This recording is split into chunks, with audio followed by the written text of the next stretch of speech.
నేను నా స్నేహితుడైన జోసెఫ్ బోజాను అక్కడ చూసుటకు ఒక విధంగా ఆశ్చర్యపడ్డాను. మరియు నేను చుట్టూ తిరిగి అతనితో కరచాలనం చేయుటకు కొంత సమయమును తీసుకున్నాను. ఇప్పుడు మనం హెబ్రీ 1వ అధ్యాయమును తిరుగుదాము. ఈ రాత్రి ఒక అంశమును తీసుకునే కొరకు ఒక భాగమును 1, 2, 3 వచనములను నేను చదువుగూర్చున్నాను. పూర్వకాలమందు నానా సమయముల్లోనూ నానా విధములుగాను ప్రవక్తల ద్వారా మన పితరులతో మాట్లాడిన దేవుడు ఈ దినముల అంతమందు కుమారుని ద్వారా మనతో మాట్లాడెను. ఆయన కుమారుని సమస్తమునకు వారసునిగా నియమించెను. ఆయన ద్వారా ప్రపంచములను నియమించెను. ఆయన దేవుని మహిమ యొక్క తేజస్సును, ఆయన తత్వము యొక్క మూర్తిమంతమునయ్యుండి తన మహత్తు గల మాట చేత సమస్తమును నిర్వహించుచు మహామహుడగు దేవుని కుడిపార్శ్వమున కూర్చుండెను.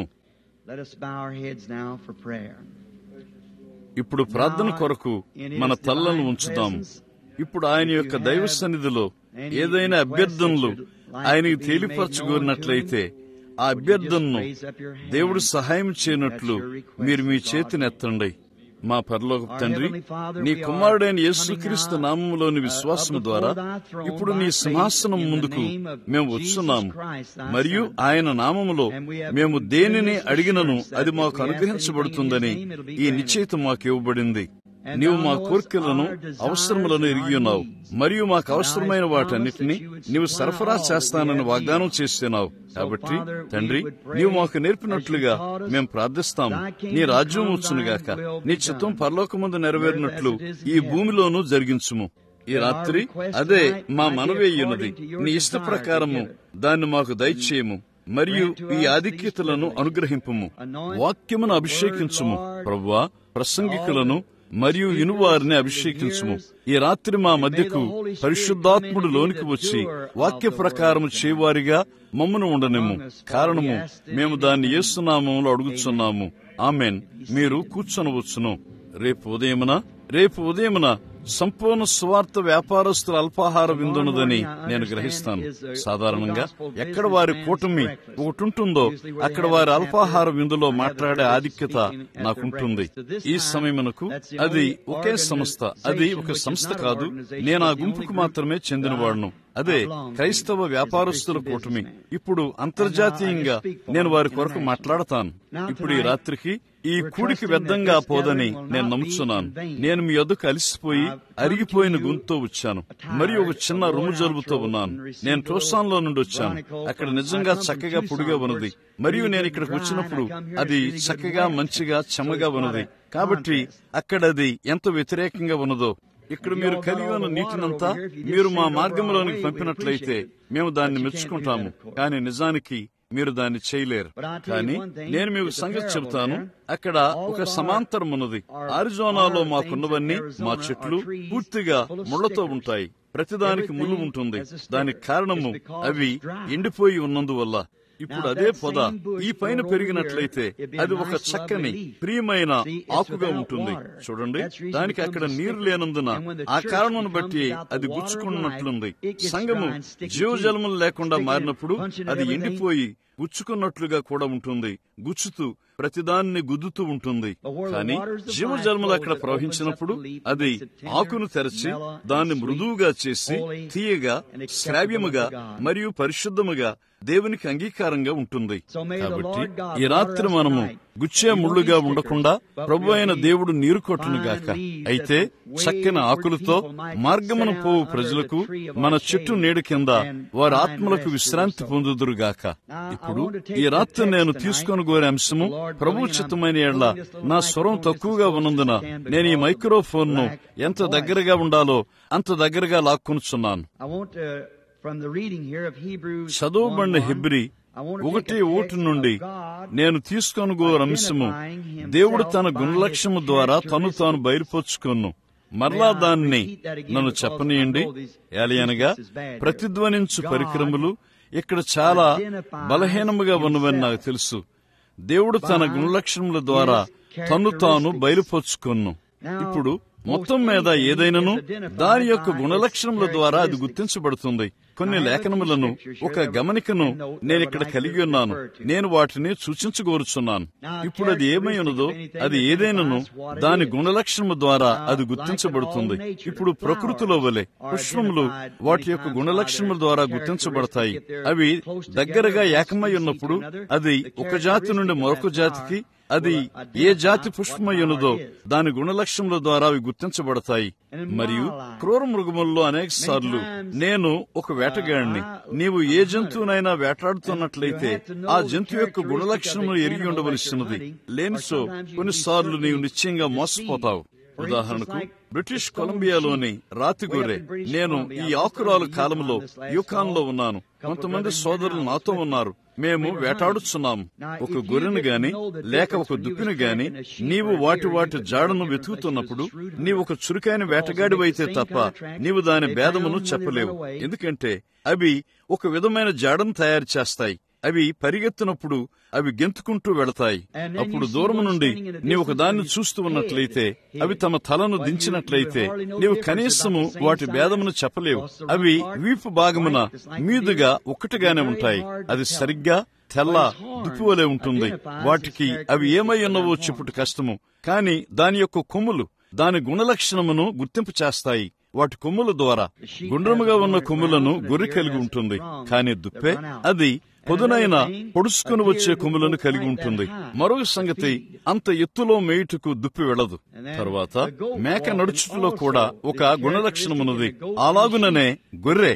వాటిలోని తేడాను నీవు తెలుసుకోవలసినది. నీవు ఎత్తైన స్థలములో ఉన్నప్పుడు. కారణమేమనగా అవి రెండును పర్వతముల మీద ఎత్తైన స్థలములో ఉంటాయి. నీ వాటిలోని భేదమును ఎరుగవలసినది. కానీ మీరు గమనించారా, ఒక మేక అది నడుస్తున్నప్పుడు అది తొట్టుపాటుగా నడుస్తుంది. కానీ ఒక గొర్రె నడుస్తున్నప్పుడు తన పాదములను కింద మోపి నడుస్తుంది. దాని యొక్క అడుగుజాడలను వేయు గుణశీలము. నీ యొక్క ఆటను అది ఏమి చేస్తుందో, అది ఎలా నటిస్తుందో, అది ఏమి భుజిస్తుందో మరియు దాని సమస్తమును బట్టి దాని యొక్క గుణశీలము దాన్ని బట్టి గుర్తించబడుతుంది. అప్పుడు నీవు ఒక దాని కొరకు దూకినప్పుడు అది ఏమి సంభవిస్తుందో చూడండి.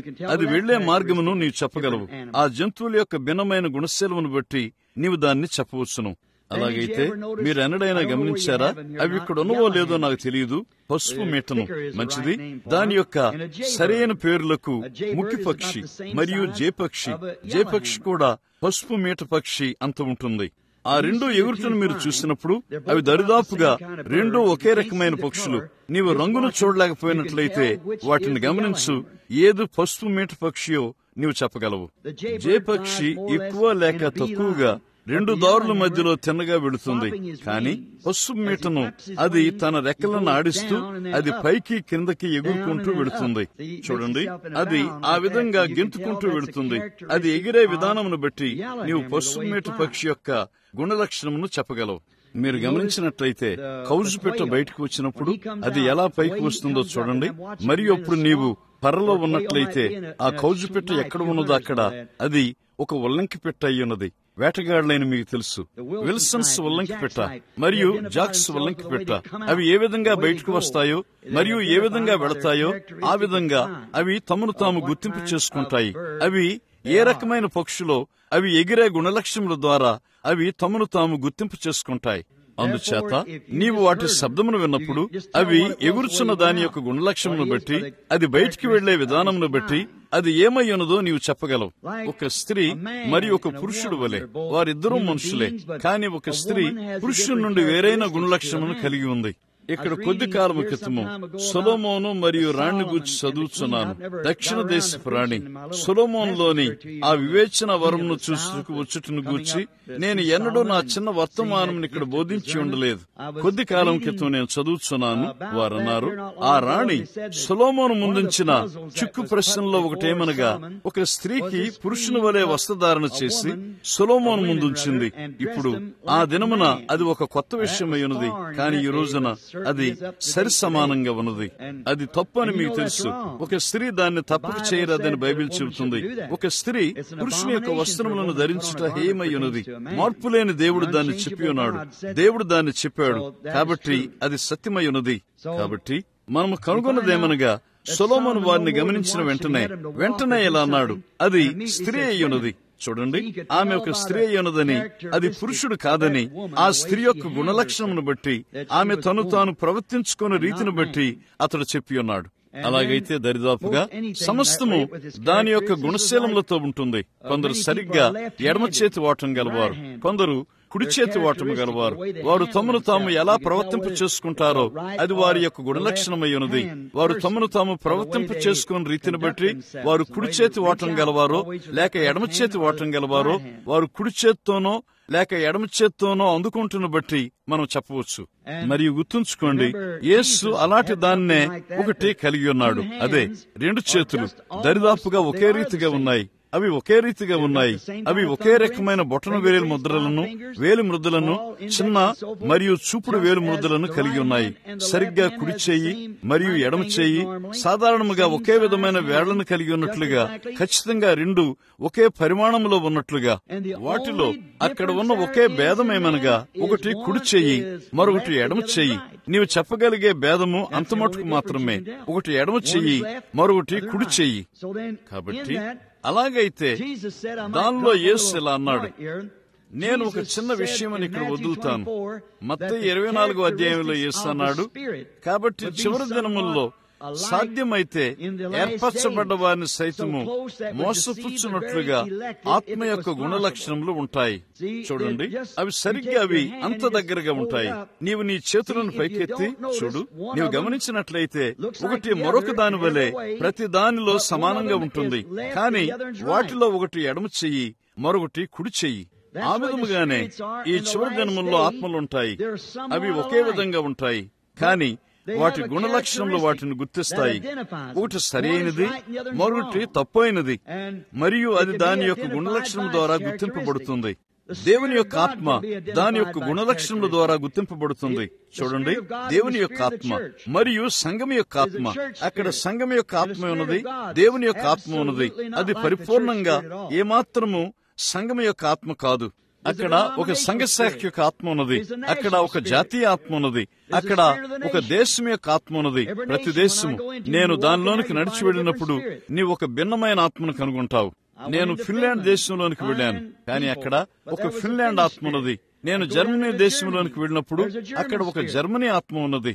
ఈ మధ్య కాలంలోనే మేము ఇంకను ఇండియానా రాష్ట్రంలో జీవిస్తున్నాము. కొన్ని సంవత్సరముల క్రితము నేను నా భార్యతో కలిసి ఒక చిన్న సూపర్ మార్కెట్ లోనికి వెళుతున్నాము. నేను అప్పుడే ఇంటికి వచ్చి ఉన్నాను. మేము వెళ్లి కొంత ఆహారమును తేవలసి ఉండెను. నేను నా మార్గంలో వెళుతూ ఉండగా, అది వేసవికాలమైనది, మీరు దాన్ని నమ్మలేకపోవచ్చును, కానీ మేము ఒక రకంగా బట్టలు వేసుకున్న ఒక స్త్రీని చూశాము. అది ఎంతో వింతగా ఉన్నది. అది నన్ను దిగ్భ్రాంతికి గురి చేసింది. నేనన్నాను, అక్కడ చూడు, అది ఎంత వింతగా ఉన్నదో ఆ స్త్రీ ధరించిన బట్టలు. వారిలో అనేక స్త్రీలు ధరించుకున్న బట్టలను ధరించున్నారు. నేనన్నాను, సరే, అది సరిగ్గా అమెరికా దేశపు ఆత్మ అయి ఉన్నది. చూడండి, అమెరికా దేశపు ఆత్మ. ఇప్పుడు అమెరికా యొక్క ఆత్మది తప్పక ఒక క్రైస్తవ దేశపు ఆత్మగా ఉండవలసినది. కానీ ఈ దేశంలోని ఆత్మ క్రైస్తవ ఆత్మ కాదు. అది ఒక క్రైస్తవ దేశముగా పిలువబడుతుంది. కానీ గుణశీలములో అది ఒక 10 లక్షల మైళ్ల దూరంలో ఉన్నది. కాబట్టి నేను చెప్పిన ఈ స్త్రీ, నేనన్నాను, ఆమె అన్నది, మనం అమెరికా వాసులము కాదా? నేనన్నాను, కాదు, మనం ఇక్కడ జీవించున్నాము. ఇది మన దేశము. మనము దీనిలో నివసిస్తాము. మనము దీన్ని ప్రేమిస్తాము. ఇది ప్రపంచంలోనే ఒక శ్రేష్టమైన దేశము. కానీ ఇంకను మనం అమెరికా వారం కాదు. మనము పైనుండి జన్మించున్నాము. పరిశుద్ధాత్ముడు క్రిందికి వచ్చి ఉన్నాడు. అది ఈ లోక సంబంధమైంది కాదు.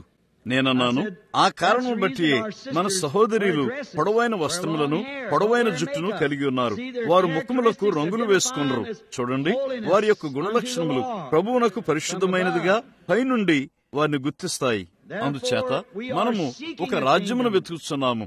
ఒక రాజు వచ్చి ఆయన ఏలికలను ఆయన రాజ్యములోనికి స్వీకరించుటకు మనం వెతుకుతున్నాము. వారి యొక్క గుణలక్షణములను బట్టి వారు గుర్తించబడతారు. మరియు వారి యొక్క ఆస్తులు ఈ దేశంలోని భూ సంబంధమైనవి కావు, అవి పైన ఉన్న మహిమలోనివి.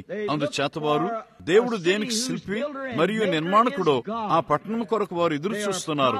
వారు సరైన వారుగా గుర్తింపబడతారు. మీకు బోధించుటకు ఏదో ఒక రోజున నాకు తగినంత స్వరం ఉండాలని నేను కోరతాను. అయితే నేను దాన్ని విడిచిపెడతాను. ఇప్పుడు అది దాని యొక్క గుణలక్షణం ద్వారా గుర్తించబడుతుంది. ఇక్కడ ఒక మంచి మాదిరిని వాగ్దాన భూమిలోనికి వచ్చిన ఇశ్రాయేలు కాలంలో మనం చూస్తాము. దేవుడు తన యొక్క వాగ్దానం ప్రకారము వారిని పిలిచి ఉన్నాడు.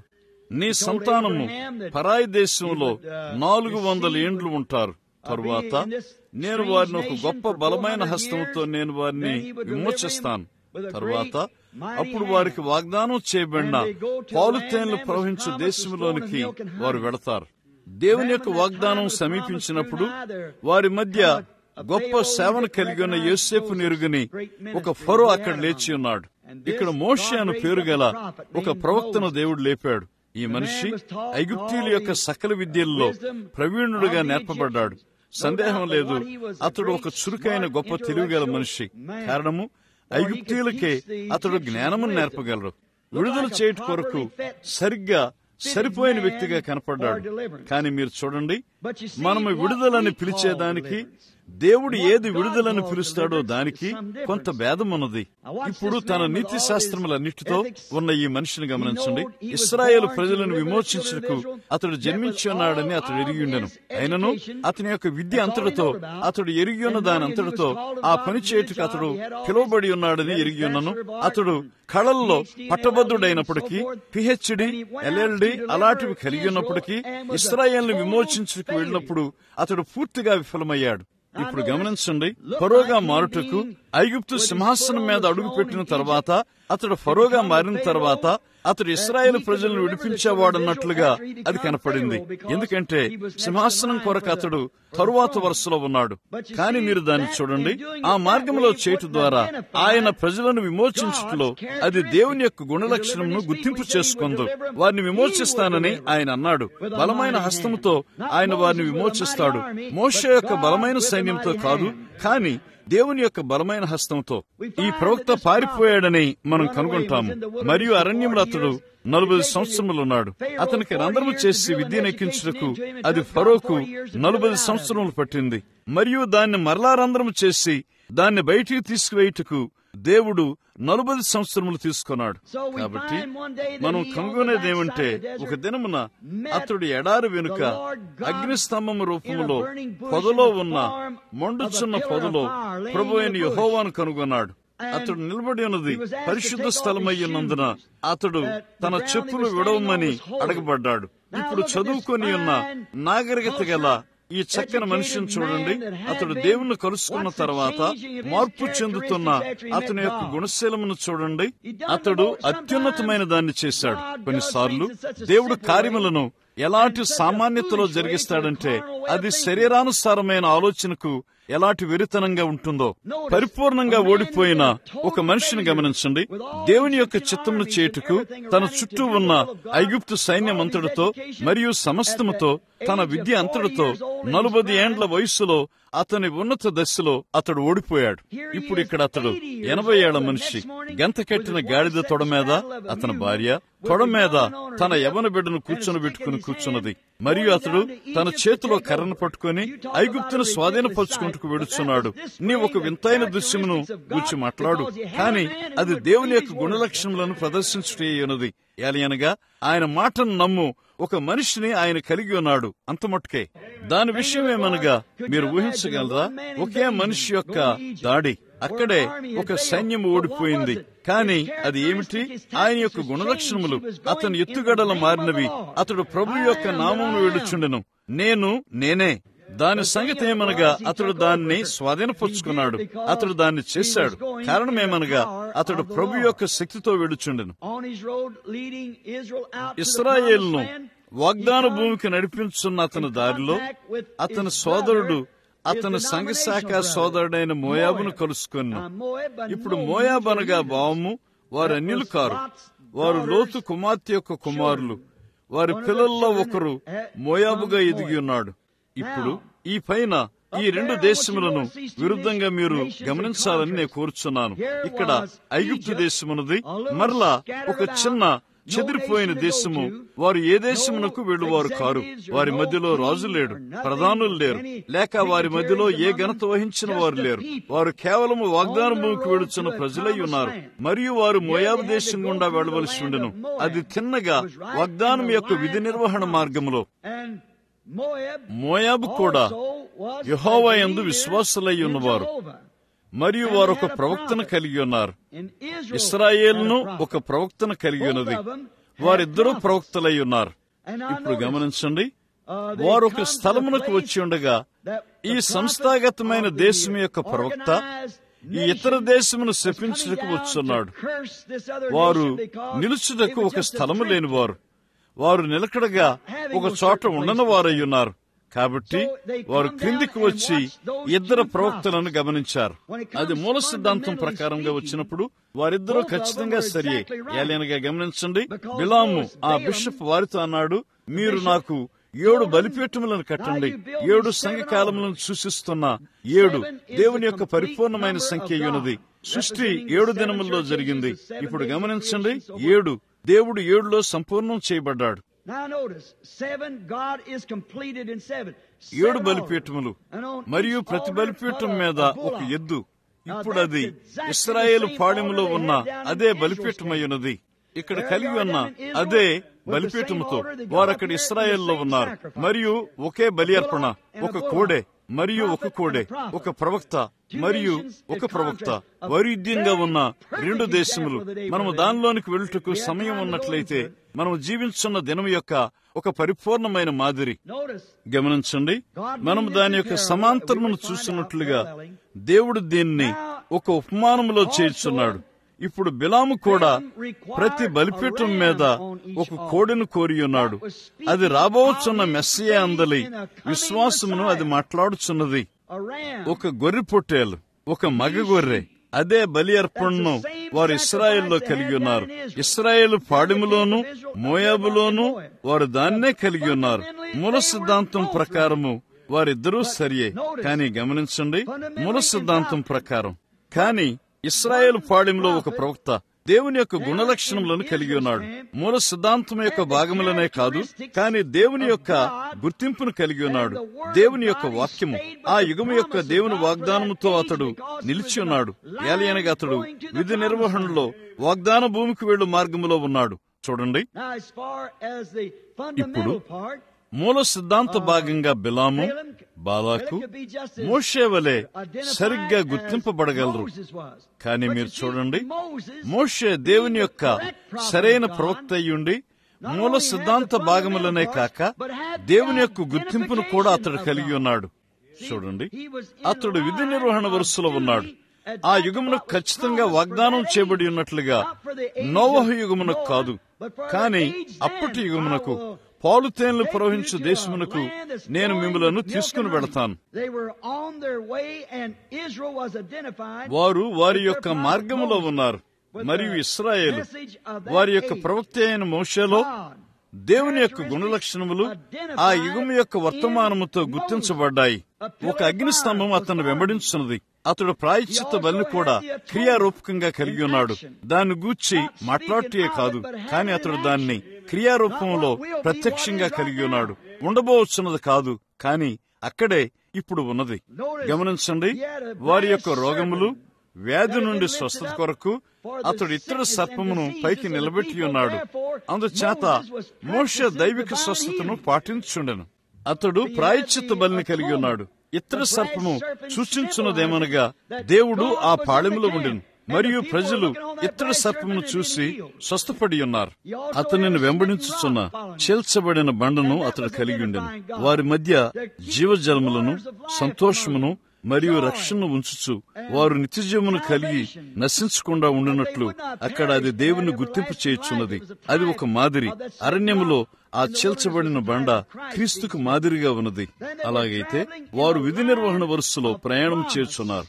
దేవుని యొక్క గుణలక్షణములు చూపుచున్న అది మరొక గుర్తింపు అయి ఉన్నది. వాక్యముతో ఈ ఇతర వ్యక్తి ఎంత మూల సిద్ధాంతవాదిగా కనపడినను లెక్కాదు, కానీ ఇతడు మూల సిద్ధాంతమును గుర్తింపుతో కలిపి దేవుని యొక్క గుణలక్షణమును వారి మధ్య కలిగి ఉన్నాడు. దేవుడు తాను అతనితో గుర్తింపు చేసుకున్నాడు. ఇద్దరు ప్రవక్తలు, వారిలో ఇద్దరూ ప్రవక్తలే, మరియు వారిలో ఇద్దరూ మూల సిద్ధాంతవాదులే. కానీ దేవుడు తన గుణలక్షణాన్ని మోషేలో గుర్తింపు చేసుకున్నాడు. కారణమేమనగా అతడు దేవుని యొక్క గుణలక్షణములను అతనిలో కలిగి ఉండెను. ఇప్పుడు మరలా దేవుని యొక్క గుణలక్షణములు ఎల్లప్పుడూ సహజాతీతమైనవి. కారణము ఆయన సహజాతీతుడు. దేవుడు సహజాతీతమైన వాడు. అధునాతన ఆలోచన ధోరణికి అది ఎల్లప్పుడూ అసాధారణముగా ఉంటుంది. మీకు తెలుసు, ప్రతి యుగములో అది ఎన్నడైనా దాటి వెళ్లిన ఆపిల్ పళ్ళబండిని దేవుడు ఎల్లప్పుడూ తారుమారు చేశాడు. ఒక వ్యక్తి గాని లేక ఒక గుంపు గాని ఎన్నడైనా తమను తాము ఒక వర్తమానంపై ఒక సంస్థగా మారినప్పుడు వారు చనిపోయి అలమరలో పెట్టబడ్డారు తప్ప ఒక్కసారి వారు తిరిగి లేవలేదు. అక్కడ దానికి ఏ చరిత్రయూ లేదు. వారు దాన్ని ఒక గుంపుగా చేటుకు వెళ్ళినప్పుడు లూథరన్ వారుగా, ప్రెస్బిటేరియన్ వారుగా గాని, మెథడిస్ట్ వారుగా గాని, బాప్టిస్ట్ వారుగా గాని, పెంతెకోస్తు వారుగా గాని అలాంటి గుంపులుగా వారు ఎన్నడూ తిరిగి లేవలేదు. దేవుడు వ్యక్తులతో వ్యవహరిస్తాడు. గమనించండి, సాధారణ ఆలోచనకు ఆయన ఎంతో అసాధారణముగా ఉన్నాడు. చూడండి, మనం ఎలాంటి పోకడలోనికి వెళతామంటే చివరికి దీన్ని ఈ విధంగా నమ్మాలని అంటాము. అప్పుడు దాని వెంబడ దేవుడు ఆయన వాగ్దానం చేసిన వాక్యముతో వచ్చి మరియు ఆ వాక్యంతో తను తాను గుర్తింపు చేసుకుంటాడు.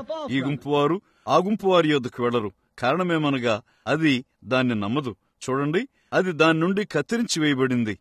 యోసేపు వలె అతడు ఒక దావీదు కుమారుడు, మరియు అతడు ఒక మంచి మనిషి. అతడే మరీ భర్త అయిన యోసేపు. అతడు ఒక మంచి మనిషి, మరియు సందేహం లేదు, అతడు ఎడతెక్కకుండా బైబిల్ యొక్క గ్రంథపు చుట్టలను చదివి ఉన్నాడు. ఎలయనగా రాబోచున్న మెస్సయ్య కొరకు అతడు ఎదురు చూచుండెను. అలాగూ సంభవిస్తుందని లేఖనం చెప్పినట్లు అతడు తప్పక ఎరిగిండెను. ఏదైనగా యెషయా అన్నాడు, ఇదిగో ఒక కన్యక గర్భవతి అగును. మంచిది. ఇప్పుడు మరి అయిన ఈ బాలికతో అతడు వెడుచుండు. బహుశా ఆమెకు 18 సంవత్సరములు, మరియు అతడు బహుశా ఇంకా పెద్దవాడు. తరువాత వివాహం చేసుకున్నట్టుకు వారికి ప్రధానమైనప్పుడు ఆమె తల్లిగా కనపడింది. దాని మీద పరిష్కరించబట్టుకు ఒక విధంగా అది యోసేపునకు కష్టంగా ఉన్నది. సందేహం లేదు, గాబ్రియేలు యొక్క దర్శనం ఏమిటో ఆమె అతనికి వివరించింది. కానీ మనం గమనించినట్లయితే అతను నడుపుచున్న అతని గుణశీలం మార్గంలో అతడు దాన్ని సందేహించాడు. ఇప్పుడు వారికి వివాహం కాకమునిపే ఆమె తల్లిగా మారింది. మరియు బైబిల్లో దానికి శిక్ష రాళ్లతో కొట్టుట ద్వారా మరణమై ఉన్నది. ఒక వివాహం కాని స్త్రీ తల్లిగా మారినట్లయితే ఆమె రాళ్లతో కొట్టబడవలను. ఇప్పుడు వారికి వివాహం కాకమునిపే ఆమె తల్లిగా మారింది, మరియు బైబిల్లో దానికి శిక్ష రాళ్లతో కొట్టుడు ద్వారా మరణమై ఉన్నది. ఒక వివాహం కాని స్త్రీ తల్లిగా మారినట్లయితే ఆమె రాళ్లతో కొట్టబడవలను. ఇశ్రాయేల్లో అక్కడ ఏ విధమైన వేశ్యాత్వం లేదు, అది బయటకు ఉంచబడింది. కాబట్టి ద్వితీయోపదేశకాండంలో మనం కనుగొంటాము, అది దాన్ని మనకు చెబుతుంది. ఇప్పుడు తాను జరిగించిన ఒక కార్యమునకు యోసేపును మరియా ఒక కవచంగా వాడుకున్నట్టుకు ప్రయత్నం చేస్తున్నట్లుగా కనపడుచున్నది. కారణమేమనగా వివాహము కాకముందే ఆమె తల్లిగా కనపడినట్లయితే అప్పుడు ఆమె తప్పక రాళ్లతో కొట్టబడాలి. కాబట్టి ఆమె ఇప్పుడు ఎవరినైనా ఒక కవచంగా తనతో నిలబొట్టుకు తప్పక కలిగి ఉండాలి. అది ఎంతో ఎక్కువగా ఆమె ఏమి చేయటం ప్రయత్నించినదో అది అలాగనే కనపడింది. కానీ యోసేపు ఆమె యొక్క చక్కని పెద్ద నేత్రంలోనికి చూస్తున్నాడు. ఆమె చెబుతుంది, యోసేపు, గబ్రియేలు నాతో చెప్పాడు, పరిశుద్ధాత్ముడు నిన్ను ఆవరిస్తాడు, మరియు నీవు గర్భం ధరించనయ్యున్నది పరిశుద్ధాత్మ వలన కలిగి ఉన్నది. అది దేవుడై ఉన్నాడు, అది దేవుని కుమారుడుగా పిలువబడబోచున్నాడు. యోసేపు దాన్ని నమ్మగోరి ఉన్నాడు, కానీ అది చాలా అసాధారణముగా ఉన్నది. అలాంటివి ఎన్నడూ ఇంతకు మునుపు జరగలేదు. సరిగ్గా అది ఈ దినమున ఉన్నట్లుగా ఉన్నది. ఏదో ఒక విధమైన మార్గంలో ఆ అసాధారణమైన దాన్ని ప్రజలకు నేను చూపించినట్లు చేయగలిగినట్లయితే, దేన్ని గూర్చి అయినా అది వాక్యము ద్వారా గుర్తింపబడినట్లయితే, అప్పుడది ఏమై ఉన్నదో దాని యొక్క గుణశీలములు దాన్ని రుజువు చేస్తాయి. అది పనిచేయుచున్న దేవుడై ఉన్నాడు. యోసేపు తప్పక దీన్ని ఎరిగి ఉన్నాడు. ఒక కన్యక గర్భవతి అవుతుంది అనే మాటను యోసేపు తప్పక ఎరిగి ఉంటాడు. అయితే అతడు దాన్ని గూర్చి యథార్థంగా ఉన్నాడు. ఆమెను అవమానపరచనలక రహస్యంగా విడనాడాలనుకున్నాడు. దాన్ని గూర్చి అతడు ఆలోచన చేయుచుండగా అప్పుడు ప్రభు యొక్క దూత కలలో అతనికి ప్రత్యక్షమైనాడు. ఎందుకు ఆయన కలలో ప్రత్యక్షమయ్యాడో మీరు ఎన్నడైనా ఆశ్చర్యపోతారు. ఆ దినముల్లో అక్కడ ప్రవక్తలు లేరు. వారి కళ ఎంతో సామాన్యంగా ఉన్నది. దానికి ఏ అనువాదమునూ అవసరం లేదు. ఆయన అన్నాడు, దావీదు కుమారుడు అయిన యోసేపు, నీ భార్య అయిన మరియను చేర్చుకుంటూ భయపడవద్దు. ఆమె గర్భము ధరించినది పరిశుద్ధాత్మ వలన కలిగినది. చూడండి, అప్పుడది పరిష్కరించబడింది. చూడండి, రెండవదిగా ఆయన కల్లో అతని యొద్దకు వచ్చాడు. కానీ మీరు చూడండి, అదేమనగా ఈ కన్యకయే గర్భము ధరిస్తుందని గుర్తింపు చేయుటకు ఇక్కడ ఏ ప్రవక్తయూ లేడు. చూడండి, కాబట్టి అందుచేత ఆయన అతని కల్లో కనపడ్డాడు. కారణమేమనగా అతడు నీతిమంతుడు, యథార్థవంతుడు, ఒక మంచి మనిషి. ఆ మనిషి ఆ యుగము కొరకు పిలువబడి ఉన్నట్లయితే ఏ మంచి మనిషి యొద్దకైనా ఏదో ఒక విధానములో దేవుడు అతని యొద్దకు వస్తాడని, ఆ యుగములో ఆయన కార్యములను ఆ మనిషితో గుర్తింపు చేసుకుంటాడని నేను నమ్ముతాను. ఇప్పుడు అది అసాధారణముగా ఉన్నది. వారు కనీసం దాన్ని గ్రహించలేకపోయారు. కానీ ఎల్లప్పుడూ ఆ యుగము కొరకు వాగ్దానం చేయబడిన వాక్యం ప్రత్యక్షమవుట అదంతా ఎంతో అసాధారణముగా ఉంటుంది. ఇప్పుడు అక్కడ కొందరు ప్రజలు చుట్టూ వెళ్లి, సరే బాగుంది, ఇది అసాధారణముగా ఉంది, అది దేవుడై ఉన్నాడని అంటారు. ఇది అసాధారణముగా ఉంది, కానీ మీరు చూడండి, అది వాక్యము ద్వారా గుర్తింపబడవలసినది మరియు వాక్యము దేవుడై ఉన్నాడు. చూడండి, అలాగైతే ఈ గుర్తింపు యొక్క గుణలక్షణము అది ఏమై ఉన్నదో దాన్ని గుర్తిస్తుంది. ఏలయనగా దేవుడు అది సంభవిస్తుందని చెప్పాడు మరియు అది సంభవిస్తుంది. చూడండి, ఏది సంభవిస్తూ ముందుకు వెళుచున్నదో అది దాని యొక్క గుణలక్షణము ద్వారా అది దేవుని యొక్క వాక్యమై ఉన్నదని అది గుర్తించబడుతుంది. అంత్య దినముల్లో నా ఆత్మను కృమ్మరిస్తానని ఆయన చెప్పి ఉన్నాడు. ఆయన దాన్ని చేశాడు. అది దేవుడై ఉన్నాడని దాని యొక్క గుణలక్షణములు దాన్ని గుర్తించినవి. చూడండి, అది ఎల్లప్పుడూ దానికే అది గుర్తించబడుతుంది. ఇప్పుడు ఎల్లప్పుడూ ప్రతిసారి అది తప్పు అని చెప్పినప్పుడు వాక్యము ఆ తప్పును దిద్దుచున్నది. నీవు ఎన్నడైనా దాన్ని గమనించావా? అది నోహు దినముల్లో దేవుడు ఆకాశంలో నుండి వర్షమును తేవచ్చున్నాడని ఆ శాస్త్రీయ యుగమును వాక్యము దిద్ది ఉన్నది. చూడండి, వారందరూ ఐగుప్తులో స్థిరపడినప్పుడు అది మోషే అయి ఉన్నాడు. అయితే దేవుని యొక్క వాక్యము గుర్తింపబొట్టుకు వచ్చి ఉన్నది మరియు వాక్య సత్యము తప్పును దిద్దుతుంది. నన్ను మిమ్మును ఒకటి అడగనివ్వండి. మనం ఇక్కడ కొంచెము లోతుగా వెళ్ళవచ్చు. సిద్ధాంతంపై నేను ఉపదేశమును తప్పక చేయకూడదు, కానీ నన్ను ఒక్క విషయము మిమ్మల్ని అడగనివ్వండి. యేసు వాక్యమై ఉన్నాడు, మనకది తెలుసు. అది అలాగై ఉన్నదని బైబిల్ చెప్పింది. పరిశుద్ధ యోహాను 1వ అధ్యాయము, ఆదియందు వాక్యముండెను, వాక్యము దేవుని యొద్ద ఉండెను, వాక్యము దేవుడై ఉండెను, మరియు వాక్యము శరీరధారి అయి మన మధ్య నివసించెను. ఆయన ఇంకను వాక్యమై ఉన్నాడు. అప్పుడు ఆయన తలంపులను వివేచించినప్పుడు అది తప్పక వాక్యమై ఉన్నదని వారు గుర్తించవలసినది. ఏలయనగా ఆయన దాన్ని చేస్తాడని దేవుని యొక్క వాక్యము చెప్పి ఉన్నది. ఆయన ప్రవక్త అయి ఉన్నాడు. ఇప్పుడు గమనించండి, ఆయన జన్మించినప్పుడు 12 ఏండ్ల వయసులో ఆయన పర్ణశాల పండుగకు వెళ్లి ఉన్నాడు. వారు పస్కా పండుగకు వెళ్లి ఉన్నారు. వారు తిరిగి వస్తూ ఉండగా మార్గములో 3 దినముల ప్రయాణం తరువాత వారు ఆయన్ని తప్పిపోయారు. బహుశా ఆయన వారి ప్రజల మధ్యలో ఉంటాడని గ్రహిస్తూ ఆలోచిస్తున్నారు. దాని నుండి మనము ఒక పాఠమును తయారు చేయవచ్చు. అది ఈ రోజున ఎంతో ఎక్కువగా ఉన్నది. ఇప్పుడు మెథడిస్ట్ వారైన మీరు, బ్యాప్టిస్టు, ప్రెస్బిటేరియన్, లూథరన్, క్యాథలిక్, మీరు ఎవరయ్యున్నప్పటికీ చూడండి, మీరును అదే కార్యం చేస్తున్నారు. కొన్నిసార్లు ఆయన మన మధ్య లేనప్పుడు వెస్లీ గొప్ప ఉద్యమను కలిగి ఉన్నందువల్ల, లూథర్ గొప్ప ఉద్యమను కలిగి ఉన్నందువల్ల, లేక పెంతెకోస్తు గొప్ప ఉద్యమను కలిగి ఉన్నందువల్ల ఆయన ప్రజల మధ్యలో ఉన్నాడని మనం గ్రహించున్నాము. వారు ఆయన్ని వెతకటానికి వెళ్లారు. వారు ఆయన్ని ఎక్కడ కనుగొన్నారు? వారు ఆయన్ని ఎక్కడ తప్పిపోయారు? యెరూషలేములో. వారు ఆయన్ని కనుగొన్నప్పుడు ఆయన ఏం చేస్తున్నాడు? ఒక చిన్న 12 ఏండ్ల వయసు గల బాలుడు. బహుశా ఎన్నడూ ఏ పాఠశాలలో ప్రవేశింపలేదు. ఆమె తల్లి నేర్పిన దానికంటే ఎక్కువగా. మరియు ఆయన ఇక్కడ ఆలయంలో ఉన్నాడు. దేవుని వాక్యమును గూర్చి యాజకులతో తర్కించున్నాడు. వారు ఈ బాలుని యొక్క జ్ఞానమును బట్టి ఆశ్చర్యపడ్డారు. ఆయన వాక్యమై ఉన్నాడు. ఇప్పుడు గమనించండి, ఇప్పుడు మరియను దేవుని యొక్క తల్లి అని పిలుచు క్యాథలిక్ వారైన మీరు మిమ్మల్ని గూర్చి అగౌరవంగా మాట్లాడలేదు. కానీ ఒక చిన్న పొరపాటుని ఇక్కడ నన్ను మీకు చూపనివ్వండి. మరియపై సంఘము నిర్మింపబడినట్లయితే ఏమి సంభవించిందో గమనించండి. ఇప్పుడు ఆమె అక్కడికి వచ్చేలా అన్నది, ఓ నీ తండ్రి మరియు నేను నిన్ను కన్నీళ్లతో వెతికాము. ఆ ప్రకటనను గమనించండి. అప్పుడు ఆమె తన సొంత సాక్ష్యమును తప్పు అని ఖండించున్నది. ఆమె అన్నది, నీ తండ్రియు మరియు నేను కన్నీళ్లతో నిన్ను వెతికాము. ఆ వాక్యమును గమనించండి. ఆయన వాక్యమై ఉన్నాడు. ఆయన అన్నాడు, నేను నా తండ్రి పనుల మీద ఉండవలనని మీరు ఎరుగురా. వాక్యము తప్పును దిద్దుటను గమనించండి. తిన్నగా ఆ యాజకుల ముందే ఆమె తన సాక్ష్యమును పాడు చేసింది. పరిశుద్ధాత్మ ద్వారా గర్భవతి అయినదని చెప్పింది. మళ్లీ ఇక్కడ యోసేపును ఆయన తండ్రి అని చెబుతుంది. ఆ వాక్యము ఎంత త్వరగా దాన్ని పట్టుకుందో చూడండి. ఆయన వాక్యమై ఉన్నాడు. మీకు తెలుసా, ఇప్పుడు 12 బాలుడు దాన్ని చేయగలడా? ఆయన వాక్యమై ఉన్నాడు. ఆయన ఆ దినమునకు పలుకుబడిన మాటే ఉన్నాడు. కాబట్టి అందుచేత క్రీస్తులో దేవుని యొక్క గుర్తింపబడిన గుణలక్షణములనువి ఆయన తప్పును దిద్ది ఉన్నాడు. వారన్నారు, ఏమిటి? మేము మోసే శిష్యులము. చూడండి, ఆయన అన్నాడు, మీరు మోసే శిష్యులయ్యుంటే నన్నును ఎరిగేవారు. అతడు నన్ను గూర్చి వ్రాశాడు.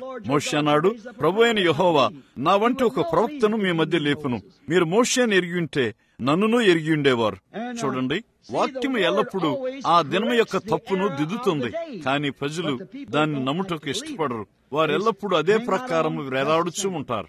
అయితే యేసు ఆయన తల్లిని దిద్ది ఉన్నాడు. ఆయన తల్లి పొరపాటులో ఉన్నది. కారణము, ఆమె ఇదివరకే ఆ బిడ్డను పరిశుద్ధాత్మ ద్వారా గర్భము ధరించి ఉన్నానని చెప్పి ఉన్నది. మళ్లీ ఇక్కడ యోసేపు ఆయన తండ్రి అని ఆమె సాక్ష్యమును తబ్బిబ్బు చేస్తున్నది. ఇప్పుడు యోసేపు ఆయన తండ్రి అయ్యుంటే ఆయన తండ్రి పని మీద ఆ వడ్రంగిశాలలో ఆయన ఉండి ఉండేవాడు. కానీ ఆయన తన తండ్రి పని మీద ఆ సంస్థలను గద్దిస్తూ ఆలయంలో ఉన్నాడు. చూడండి, 12 బాలుడు ఆయన తన తండ్రి పని మీద ఉన్నాడు. నేను నా తండ్రి పని మీద ఉండాలని మీకు తెలియదా? మీరు గమనించారా? యేసు సాతాను ద్వారా శోధించబడ్డాడు. ఆయన గుణలక్షణములను అక్కడ చూడండి. ఆయన శోధించబడుచుండగా ఆయన దేవుడిగా గుర్తింపబడ్డాడు. కారణమేమనగా ఆయన వాక్యంతో నిలిచి ఉన్నాడు. చూడండి, సాతాను అది ఎలాగూ వ్రాయబడి ఉన్నది అన్నాడు. యేసు అన్నాడు, అది ఎలా కూడా వ్రాయబడి ఉన్నది. వాక్యంతో నిలబడి ఉన్నాడు. దేవుడు పూర్వకాలము నానా సమయములలో అని మనం చదువుతాము. దేవుడు నానా సమయములలో ఆ పూర్వకాలములలో నానా విధములుగా అనేక మార్గములలో తన్ను తాను ప్రవక్తలకు దర్శనముల ద్వారా గుర్తింపు చేసుకున్నాడు. అది ప్రవక్త యొక్క గుణలక్షణమై ఉన్నది. అదేమనగా ఆయన ముందుగా చెప్పిన సంగతులు సంభవించి ఉన్నవి. ఇప్పుడు దేవుడు ఆయనతో ఉన్నాడని అది ఆయన గుణలక్షణములు గుర్తింపు అయ్యున్నది. అలాగైతే ఆ దినము యొక్క వాక్యమును అనువాదము చేయుటకు అది ఆయనకు హక్కులనిచ్చి ఉన్నది. కారణమేమనగా దేవుని యొక్క వాక్యము ప్రవక్తల వద్దకు వస్తుంది. అదే ఆయన ముందు చెప్పిన ప్రవక్త యొక్క గుణలక్షణము. బైబిల్ చెప్పి ఉన్నది, మీ మధ్య ఒకడు అతడు ఏం చెప్పాడో అది నెరవేరినట్లయితే అప్పుడు మీరు అతని మాట వినండి. కానీ అది నెరవేరకపోయినట్లయితే అతన్ని నమ్మవద్దు, అతనికి భయపడవద్దు. నా వాక్యం అతనిలో లేదు, కానీ అతని మాట నెరవేరినట్లయితే అప్పుడు నా మాట అతనిలో ఉన్నది. అదే అతని యొక్క గుర్తింపు. అదే ఒక ప్రవక్త యొక్క గుణలక్షణము.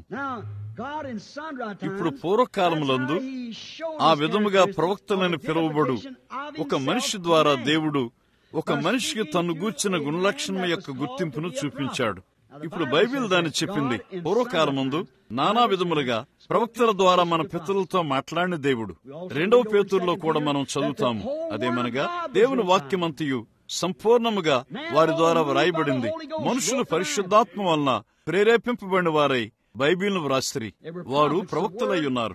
వాక్యము వారి యొద్దకు వచ్చి ఉన్నది మరియు వారు దాన్ని వ్రాశారు. ప్రేరేపణ కింద వారు వాక్యమును వ్రాశారు. మొదటిగా వారు గుర్తింపబడిన ప్రవక్తలు. అప్పుడు వారు వాక్యం యొక్క ప్రేరేపణ వ్రాశారు మరియు దైవిక ప్రత్యక్షత యొక్క అనువాదమును వారు కలిగి ఉన్నారు. కారణము అది మనిషిలో ఉన్న దేవుడై ఉన్నాడు.